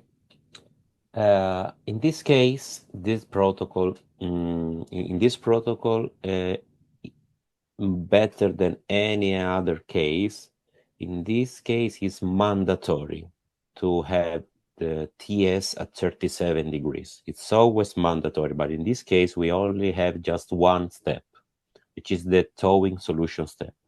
So it is mandatory to have a 37 degrees. How can we be sure to reach 37 degrees inside of our solution? Well, first of all, work with a needle stage, obviously, and put at least 1 hour, 1 hour and a half before the procedure, the vial of TS inside of incubator in a CO2-free incubator. Also, this is very, very important. And also we can put our plate into the incubator together with the vial at least 1 hour before the procedure. So in this case, we are sure that with an ITA stage 37 plus 37 plus our solution at 37, we are 99% sure that we have 37 degrees. And in this case, it's also mandatory to use at least 1 ml at least one. Better two, better three, better the entire vial, because in this case, the embryos need to exchange the cryoprotectant and water as quick as possible, because they need to take out the cryoprotectant and reincorporate the largest volume as possible of water before moving to the culture media dish. Also, another recommendation is that we move the embryos or the oocyte from the TS to the culture media dish. Wash the specimen in at least 3 different drops of culture media. So take the oocyte, first drop, wash it. Second drop, wash it. Third drop, wash it. In this case, you are facilitate because into the TS solution, we have the red phenol. So step by step, you can easily see that you are moving clean solution. After the third drop, move the embryos to the final drop, which is the one where you leave the embryos at least 2 hours before transfer, or if they are oocyte, at least 2 hours before ICSI. Also here, if you need help, please to ask me, Onur. Ya burada en önemli şey yine birincisi her şeyimizin 37 derecede olması çok önemli. Medium'u prosedürden 1,5-2 saat önce gazsız bir inkübatöre, yani burada gazlanmaya gerek yok. Gazsız bir inkübatörde ısıtmamız gerekiyor ya da etüde. Kültür dişlerini ısıtabiliriz. Isıtıcı tablamızın 37 derecede olması çok önemli. Bir şekliyle bizim 37 derecede ve mutlaka minimum 1, 2 yaparsanız daha iyi diyor, 3 yaparsanız daha iyi, 4 ml tüm viyali koyarsanız çok daha iyi sonuç alırsınız diyor. Çünkü çok hızlı şekilde dehidrasyon olacağından dolayı diyor, buradaki 37 dereceyi sağlamak bizim başarımız için çok önemli. Diğerinde de çok önemliydi zaten. Yani ilk Towing Solution'da 37 dereceye getirebilmek, o yüzden de volume'u burada kısmamak çok önemli. Yani yüksek volümla çözmek çok önemli. Ve 37 derecedeki volümda. Ondan sonra da diyor mutlaka bu fenoretli bir medium olduğu için kültür dişine transfer etmeden önce 3 drop şeklinde bunu yıkamanızı öneriyorum ve sonra da final drop ya da final dişe aktarmanızı öneriyorum diyor. Her yıkadığınızda zaten o fenol redin kırmızılığını göreceksinizdir diyor dropların içinde. En sonunda ya transfer edeceğiniz dişi alarak 2 saat daha bekletmeniz. Transferden 2 saat önce bunu yapıyoruz. Ya da işte eğer oosit ise XY yapmadan önce bir dişe alıp ya da işte aynı dişte mi yıkıyorsunuz, başka dişe mi aktarıyorsunuz bilmiyorum ama başka diş daha iyi. Aktarıp orada işlem öncesine kadar bekletmenizi öneriyorum diyor. Yes, Marco. Well, this is just a slide with all the tips and tricks. As I previously said, the 37 degrees for 1.5 hour. I said 1 hour because it's the minimum time, better 1.5. Work with the bigger capillary, but it's just a summary of everything that I've said. Also, you should take into consideration that this is the kit of the ultra-fast warming, which is basically composed of 4 vials of TS. It means that if you are using 1 ml per procedure, you can perform up to 16 procedures with just one kit. Or if you're using 2, you can perform up to 8 procedures with just one kit. This is another thing to take into consideration in terms of cost limitations. And well, maybe you should say something about I this think it's because we better. have the final slide later. I think this is important.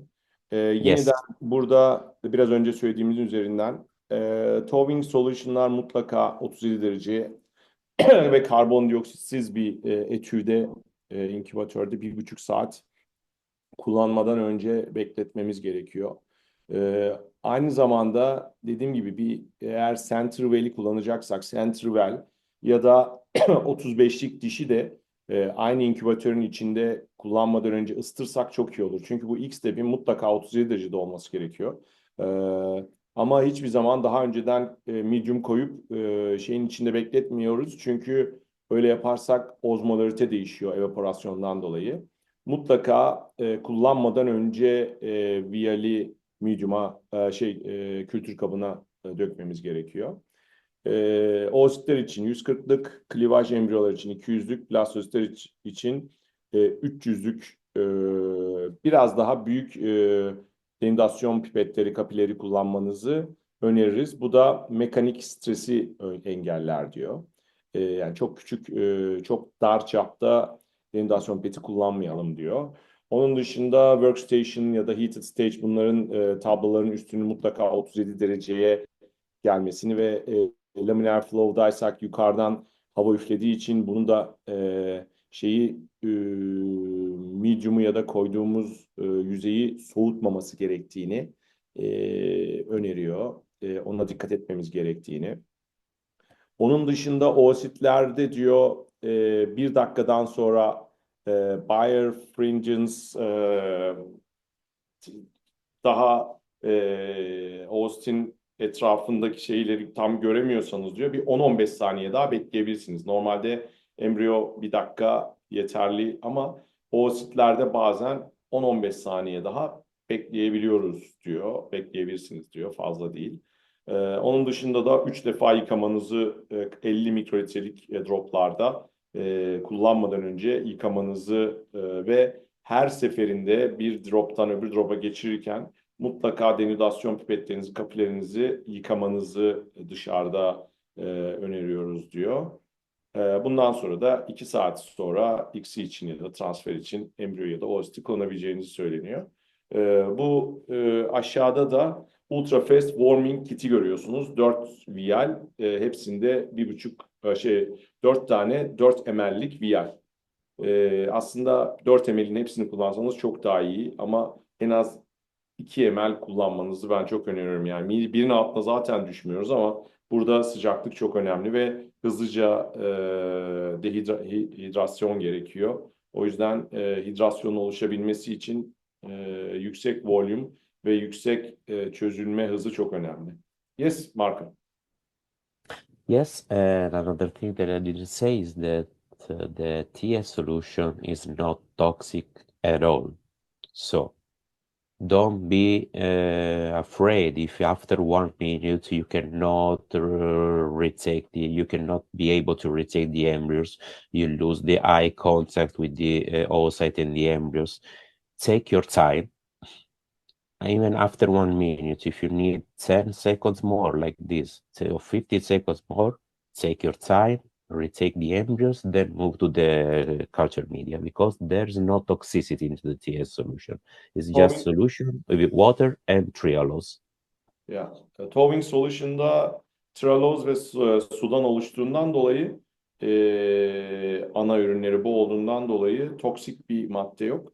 O yüzden 1 dakika içinde olmadıysa 10-15 saniye daha bekleyebilirsiniz kendine gelmesi için embriyonun Austin. Bu konuda hani bir tık daha uzun süre bekletirsek ne olur diye korkmanıza gerek yok çünkü toksik bir şey değil diyor. Yes. And last, it depends on you. Yeah, we are running out of time. We have a lot of slides about the study for the ultra-fast Vitri ultra-fast warming, but this is I think it's quite late. Yes, it is.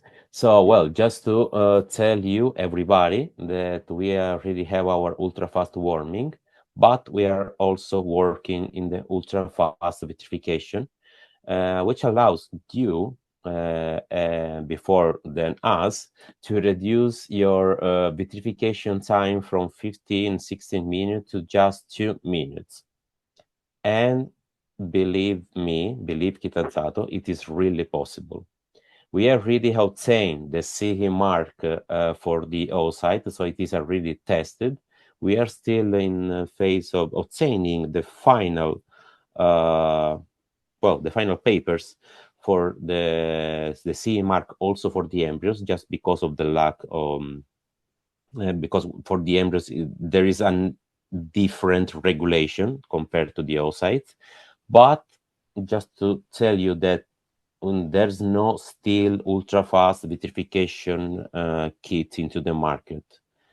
But we are confident enough that by the end of the year, maybe by the end of the summer, finger crossed, we will be ready to launch officially into the market the first ultra-fast vitrification kit with the CE mark. Thank you so much for everything. Bu son slaytta da ultra fast warming zaten CL'i biraz önce anlattık ve şu an Türkiye'de de zaten kayıtlı. Bununla bir dakikada towing işlemimizi bitiriyoruz. Ultra fast vitrification da o asitler için okey, testlerden geçti. Yakında onun da C'si çıkıyor ve yumurtanın vitrifikasyonu 2 dakikaya düşecek. Embryo bir tık daha önce bahsettiğimiz su ve içine giriş çıkışlar konusunda ve aynı zamanda embryo bir insan olduğundan dolayı onun kuralları bir tık daha farklı. O yüzden onun da çalışmaları verildi ve çok kısa zamanda ultrafast vitrifikasyon da Kitazato'dan umarım çıkmış olacak. Sene sonuna kadar biz bunu Türkiye'ye de getireceğimizi düşünüyoruz ya da en geç önümüzdeki senenin başında. Bayağı bir zamanınızı aldık. Yani bu kadar süreceğini ben de tahmin etmedim. 7'de başladık. Şu an neredeyse 9. Eğer bir sorular varsa ben yardımcı olmak isterim. Ama seslerimiz birazcık çatlamaya başladı. Birazcık da yorulduk herhalde. Ben rica ederim. Marco, they would like to thank you for your nice presentation. And if any Thank you. herhangi bir ekstra sorunuz varsa ben yardımcı olmaya, çevirmeye çalışayım. Merhaba Onur Bey, ben bir soru sormak istiyorum. Uzman Doktor Tuğba Arıcı ben. Merhabalar. Şimdi şöyle bir şey, evet Ultrafast'te embriyolar güzel geri dönüyor. Liberman'ın yayınlarını ben okumuştum. Ama tam o yayında mıydı hatırlamıyorum. Ama şöyle bir şey, bir kullanıcılara şöyle bir yorumda bulunmuştu. Özellikle hani biliyorsunuz artık kötü prognozlu hastalarda kötü kalite embriyoların da dondurulması artık önerilmek aşamasında gibi. Çünkü kötü kalite embriyolarda bile gebelik oranının hatta canlı doğum oranının %14'lerde olduğu yayınlarda gösterilmiş. Şimdi bu ultrafast warming'de diyor ki kötü kalite embriyo diyor bu ozmotik stresi atlatamayabilir. Haliyle ben burada bu vakalara dikkatli, temkinli yaklaşılmalıdır diye bir yorum yapılmış yayında. Acaba Marco Petrola Bey'in hani bu konudaki tecrübeleri ve yorumları nelerdir? Ben bunu öğrenmek istiyorum. Ayrıca sunumunuz için de katkılarınız için de teşekkürlerimi sunuyorum. Çok teşekkür ederiz. Çok sağ olun. Marco, the question is about bad diagnosed, prognosed embryos that for Lieberman's last studies, he recommended to vitrify even the bad quality embryos, but of course their strength is not as good as the good embryos. But they claim that the group also claimed that there is a 14-15% of pregnancy rate even for the bad quality embryos if we freeze and thaw. So do you have any suggestion or do you have any information about this kind of system? Bad quality embryos. Well, there is just one correct answer to this question. It depends on how many embryos do you have available for a patient. If you have just bad quality embryos available for a patient and you should need to vitrify those embryos because then they cannot transfer, they cannot undergo on fresh transfer for different reasons.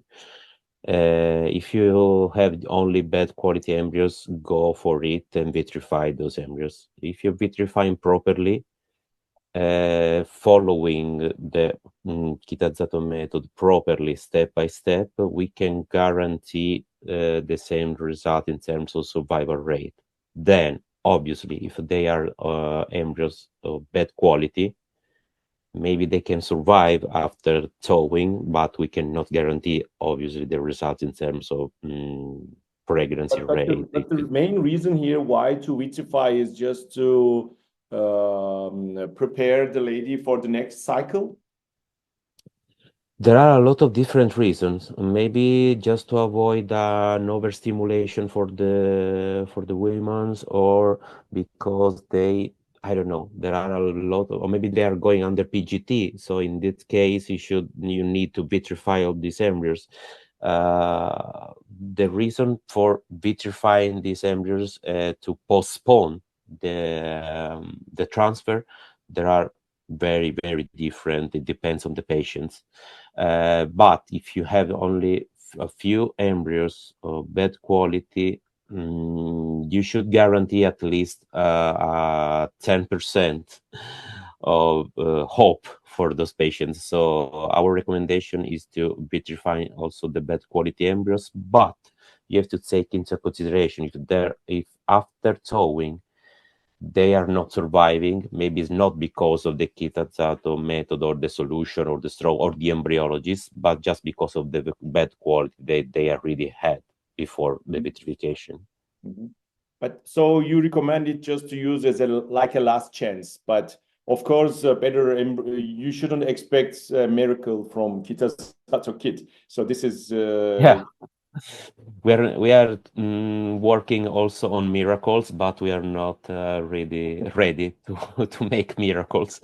So our recommendation is if you need to vitrify those embryos for many different reasons, vitrify everything that you have, just to be sure that we are saving something. Then, if after the thawing they are not surviving, they and you can shouldn't put the blame on you or anything, but just try. Yeah. I mean, it's just a matter of no, as I said during my presentation. Unfortunately, or fortunately, I don't know.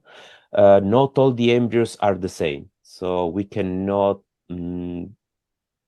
be sure that after thawing they are surviving or not, or even they are surviving, they can be provide us, I don't know, as a clinical pregnancy rate or all other kind of rates later.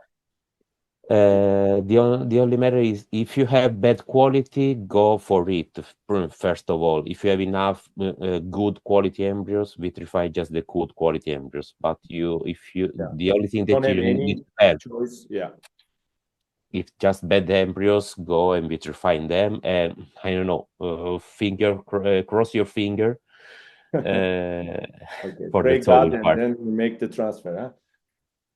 Yes, I mean, we cannot foresee what is happening after. Of course. This is my recommendation. I mean, I don't Yeah. know if I'm answering the question Of properly, course. but I think so. If it's not, if I misunderstood, then I will let you know. Genel olarak hani eğer tabii ki hastaya göre değişiyor ama hastada eğer iyi oosit, iyi embriyo yakaladıysak onun üzerinde durmamız gerekiyor. Ama tabii ki hastanın hiçbir iyi embriyosu yoksa da abi senden hiçbir şey olmazdan ziyade evet dondurup çözelim diyor. Eğer dondurup çözdüğümüz zaman eğer doğru protokole göre uyguladıysak embriyo normalde güzel gelecektir. Yani hani düzelmeyecektir ama aynı şekilde devam edecektir. Daha kötü olmayacaktır diyor. Ama bir şekilde daha kötü olursa da bunu kendinizi de suçlayıp ya da kullandığınız medium'u da suçlamanıza da gerek yok. Yani hani bu embriyonun kalitesiyle de alakalı tabii ki diyor. Yani anlayacağımız hani biz burada mucize yaratılamıyor tabii ki ama hastanın başka bir şansı yoksa da Buralardan sizin de belirttiğiniz gibi %15, 10-15'lik bir başarı oranı çıkabilir. Bunun için de yani birçok insan 10-15 için nelerini vermez. Denemekte fayda olduğunu söylüyor. Böyle embriyolarda acaba solüsyon miktarını yüksek tutmalı mıyız yoksa boşa gider deyip riske girmemeli miyiz acaba? Sorayım hocam ama bence protokole her zaman uymakta fayda var gerçekten. Onur Bey, bir de asıl orada sormak istediğim soru şuydu. Şimdi normalde hani biliyorsunuz geleneksel warminginizde 3 aşama var ya. Evet. Bunu diyor hani siz direkt tek aşamaya düşürürseniz aslında o kötü embriyolar Siz daha onu diyor. risk Ama altında olur demek istiyor. Sormak istediğim Tamam, ben aslında yanlış oydu. anlamışım. Özür dilerim. Ama söylemek istediğimiz şu. Şu anda biz herkese bunu söylemek Hı istiyoruz. Yani hı, yapılan çalışmalarda ultra fast warming hı en hı. az standart warming ve daha başarılı çıkıyor bütün sonuçlar. Ve bayağı bir çalışma var. Okey. Yani o Bunu yüzden merak ediyordum, evet. ya bu çalışma var. Bu çalışmaları size gönderebiliriz yani. Çok iyi En olur. az, Özellikle en- o grup embriyo için gönderirseniz çok memnun Onu olurum. da sorayım ama ben genel olarak söylüyorum. Yani genel Tamam. çalışmalarda en Hı az hı. yani bunu sadece zaman kazanmak için yapılmıyor. Bu Hı hı. oranımızı da arttırıyor. Ama Evet. çok significant bir artış değil. Hı Ama hı. en az eskisi kadarsa bile zamandan kazanıyoruz ama daha iyi çıkıyor sonuçlar. Yani yapılan çalışmalarda bu şekilde olduğunda daha iyi çıktığını Hı hı. söylediklerinden dolayı biz yakında herkesin ultrafast'e hem vitrifikasyon hem warming'e geçeceğini ümit ediyoruz. Hı hı. Peki, teşekkür ediyorum. Ben teşekkür ederim. Marco, the question I misunderstood a little bit. Yeah. They asked me, do you recommend to use ultra fast warming for the bad embryo vitrification because it is a better result, or at least bad as good as the regular protocol? And I think of course, you're the expert, but ultra fast should be the gold standard in the near future because the studies are at least as good as a regular towing protocol, isn't it? Mhm. Well, from the data that we have until now, the results are exactly the same as the conventional one. So I totally understand. I can totally understand that people should have doubts about the ultra-fast vitrification, ultra-fast warming. Sorry. Mhm.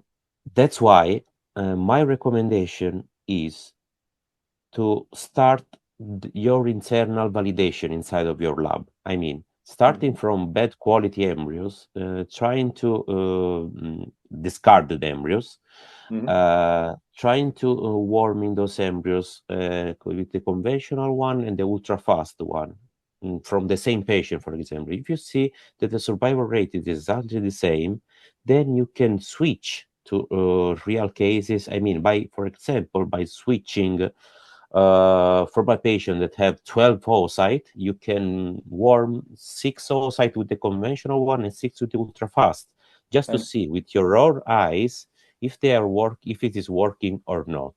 After reaching an X number of cases in your internal lab and you feel comfortable enough, confident enough to introduce the ultra fast warming for all the cases, go for it. But I understand all the doubts that people yeah, have but regarding the we were ultra fast. discussing with Einhua in the last presentation, and he was saying the results are similar or a bit better in ultra fast. Even better in certain cases. Yeah, there are some papers that clearly show that there are better results, especially for the This is oocytes. what we have discussed last time. Yeah. Yeah, I mean, that's why even if there are already data published, but I understand they cannot be, I don't know, comfortable on introducing the ultra fast in their own lab. They can do just two things: check out the literature and start the internal validation into their Okay. lab. Yes. this is what people are doing actually.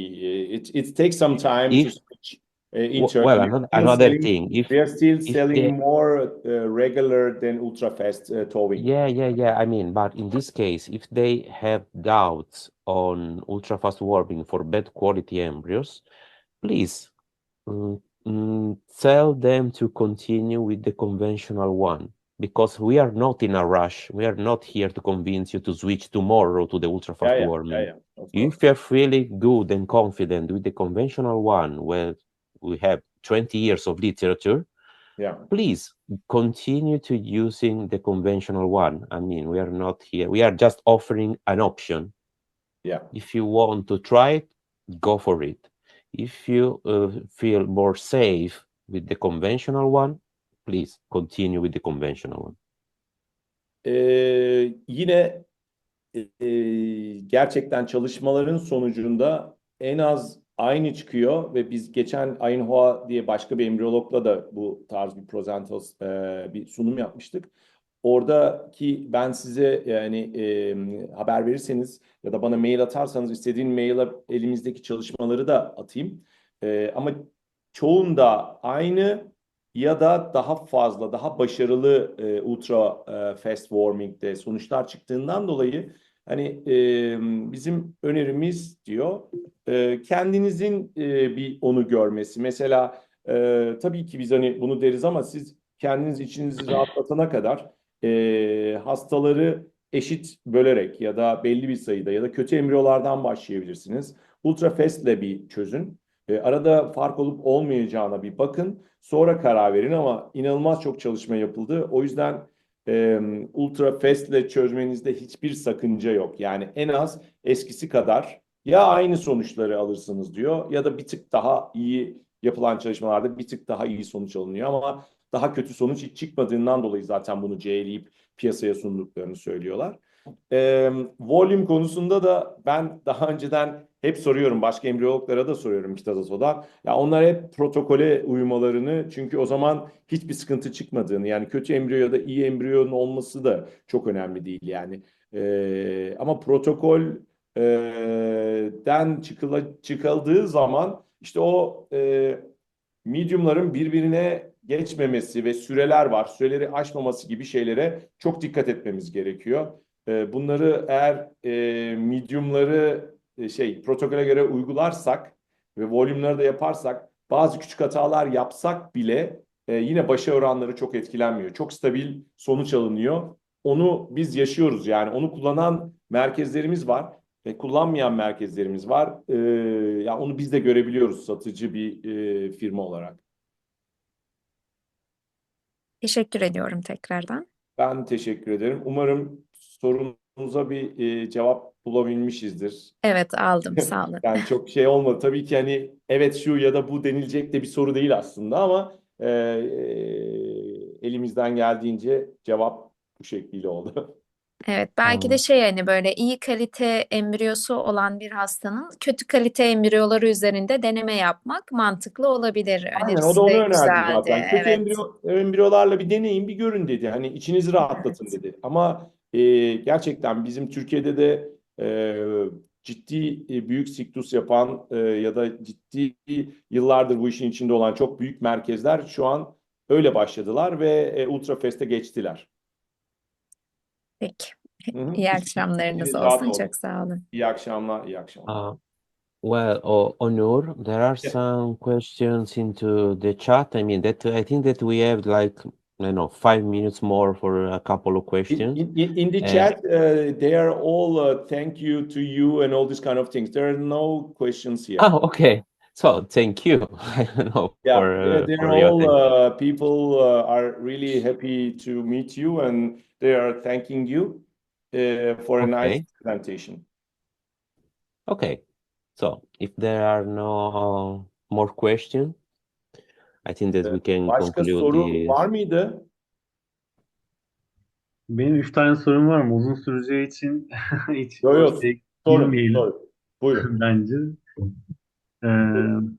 O zaman sorayım. Thank you for your presentation, Mr. Petrolo. you said open versus closed vitrification systems. There is no difference between them according to the literature. ASHRAE 2022 guideline, separate storage of reproductive cells according to viral positive and viral negative status is recommended. Recommends this, and ASIM 2023 guideline, the different sorry, although there is no documentation of cross-contamination of cryopreserved stored human tissue, it is highly recommended that the processing and culturing gametes from viral carriers be completely designated space, and it is advised HIV, HPV, and HCV infected specimens can be stored in separate canisters within the same tank. About this, what is your opinion and experience about cross-contamination? What do the IVF centers do about storage that you know? I mean, we have to start to say that, first of all, if you have a contaminated sample, you should store those samples in a separate tanks in all the cases, even if you're using an open system or even if you're using a closed system. This is the recommendation. So starting from this very important thing, that if you have a contaminated sample, should go separated from the other one. Even if there are some papers in the literature that can say that viruses or bacteria or whatever, they can survive into the liquid nitrogen, but survive does not mean that they are able to be transferred to another cryotop. Surviving is a thing.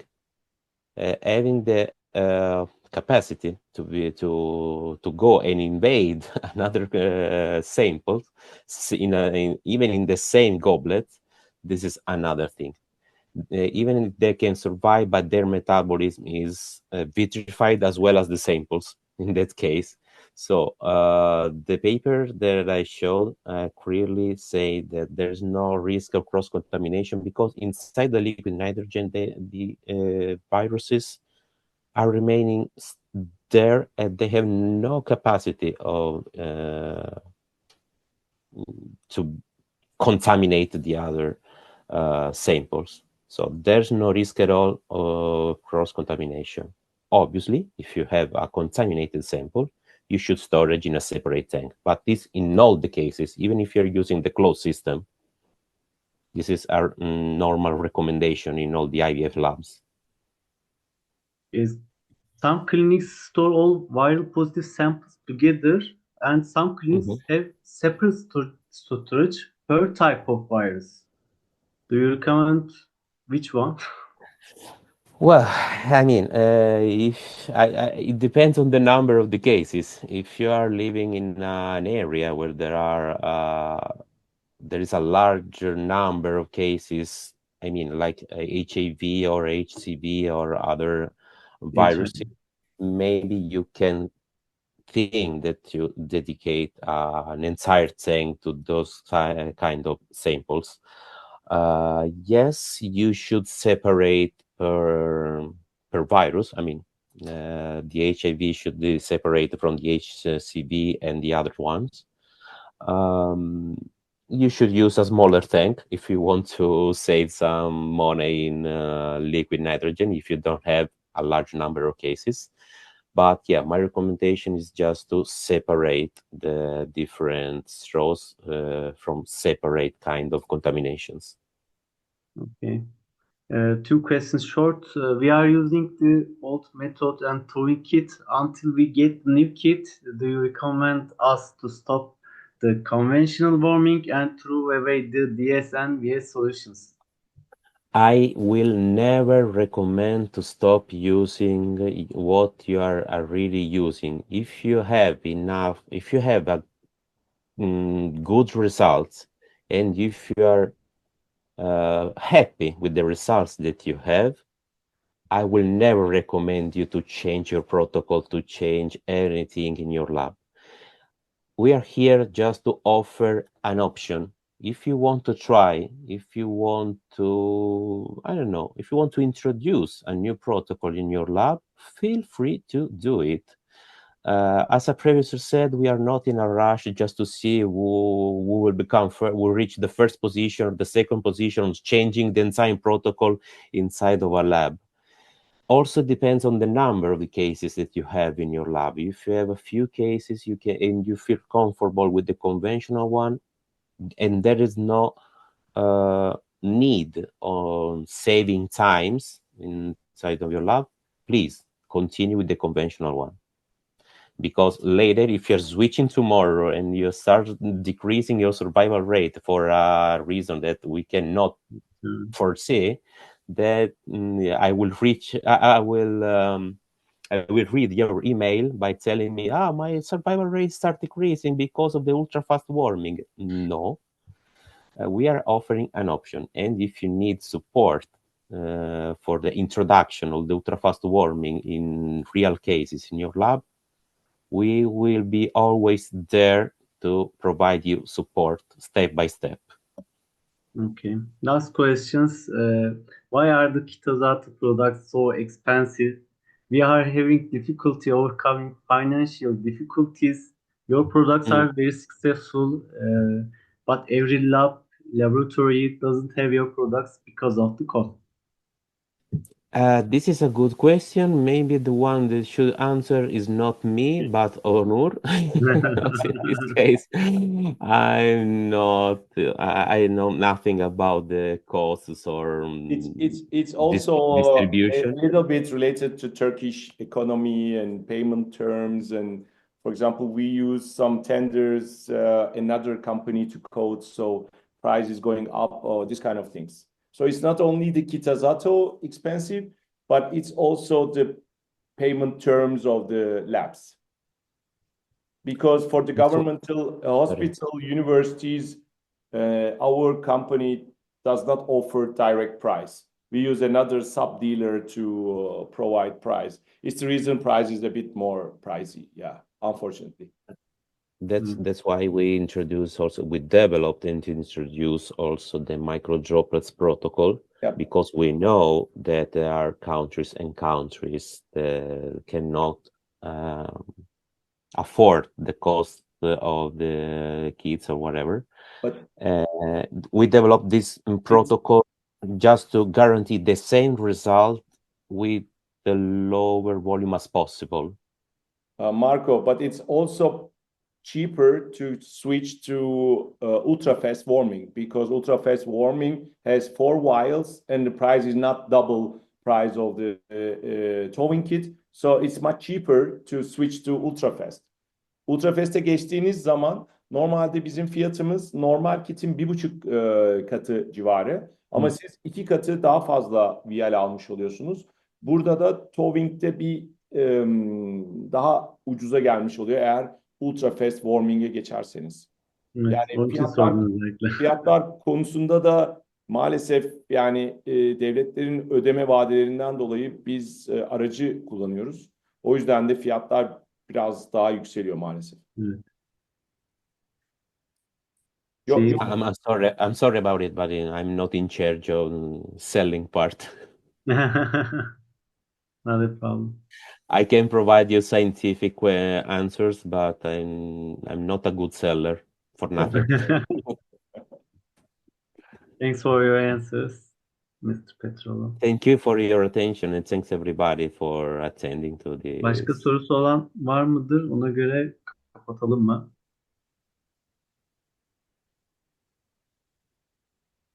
What? Çok teşekkür ediyoruz. Çok ciddi zaman ayırdılar sağ olsunlar. İyi dileklerimizle herhalde. O zaman kapanış konuşmasını yapıyorum Onur Bey ben. Tamam, çok teşekkürler, çok sağ olun. Thank you for your presentation, Mr. Petrolo. Thank you for taking your time to share your knowledge and present your innovative products. We appreciate your efforts and look forward to potential collaborations in the future. Thank you very much. Hope Hopefully we can meet at ESHRE 2025 in Paris. See you. Thank you, everybody. Teşekkürler. Çok sağ olun her şey için. Kendinize çok iyi bakın. İyi akşamlar. Teşekkürler, iyi akşamlar. Marco, thank you so much. Really appreciate it. Bye bye. Thank you. We'll keep in touch later with you with Gotcha. some doubt or questions. Yes. Bye bye. Thank you. Bye. Take care, guys. Bye. Bye.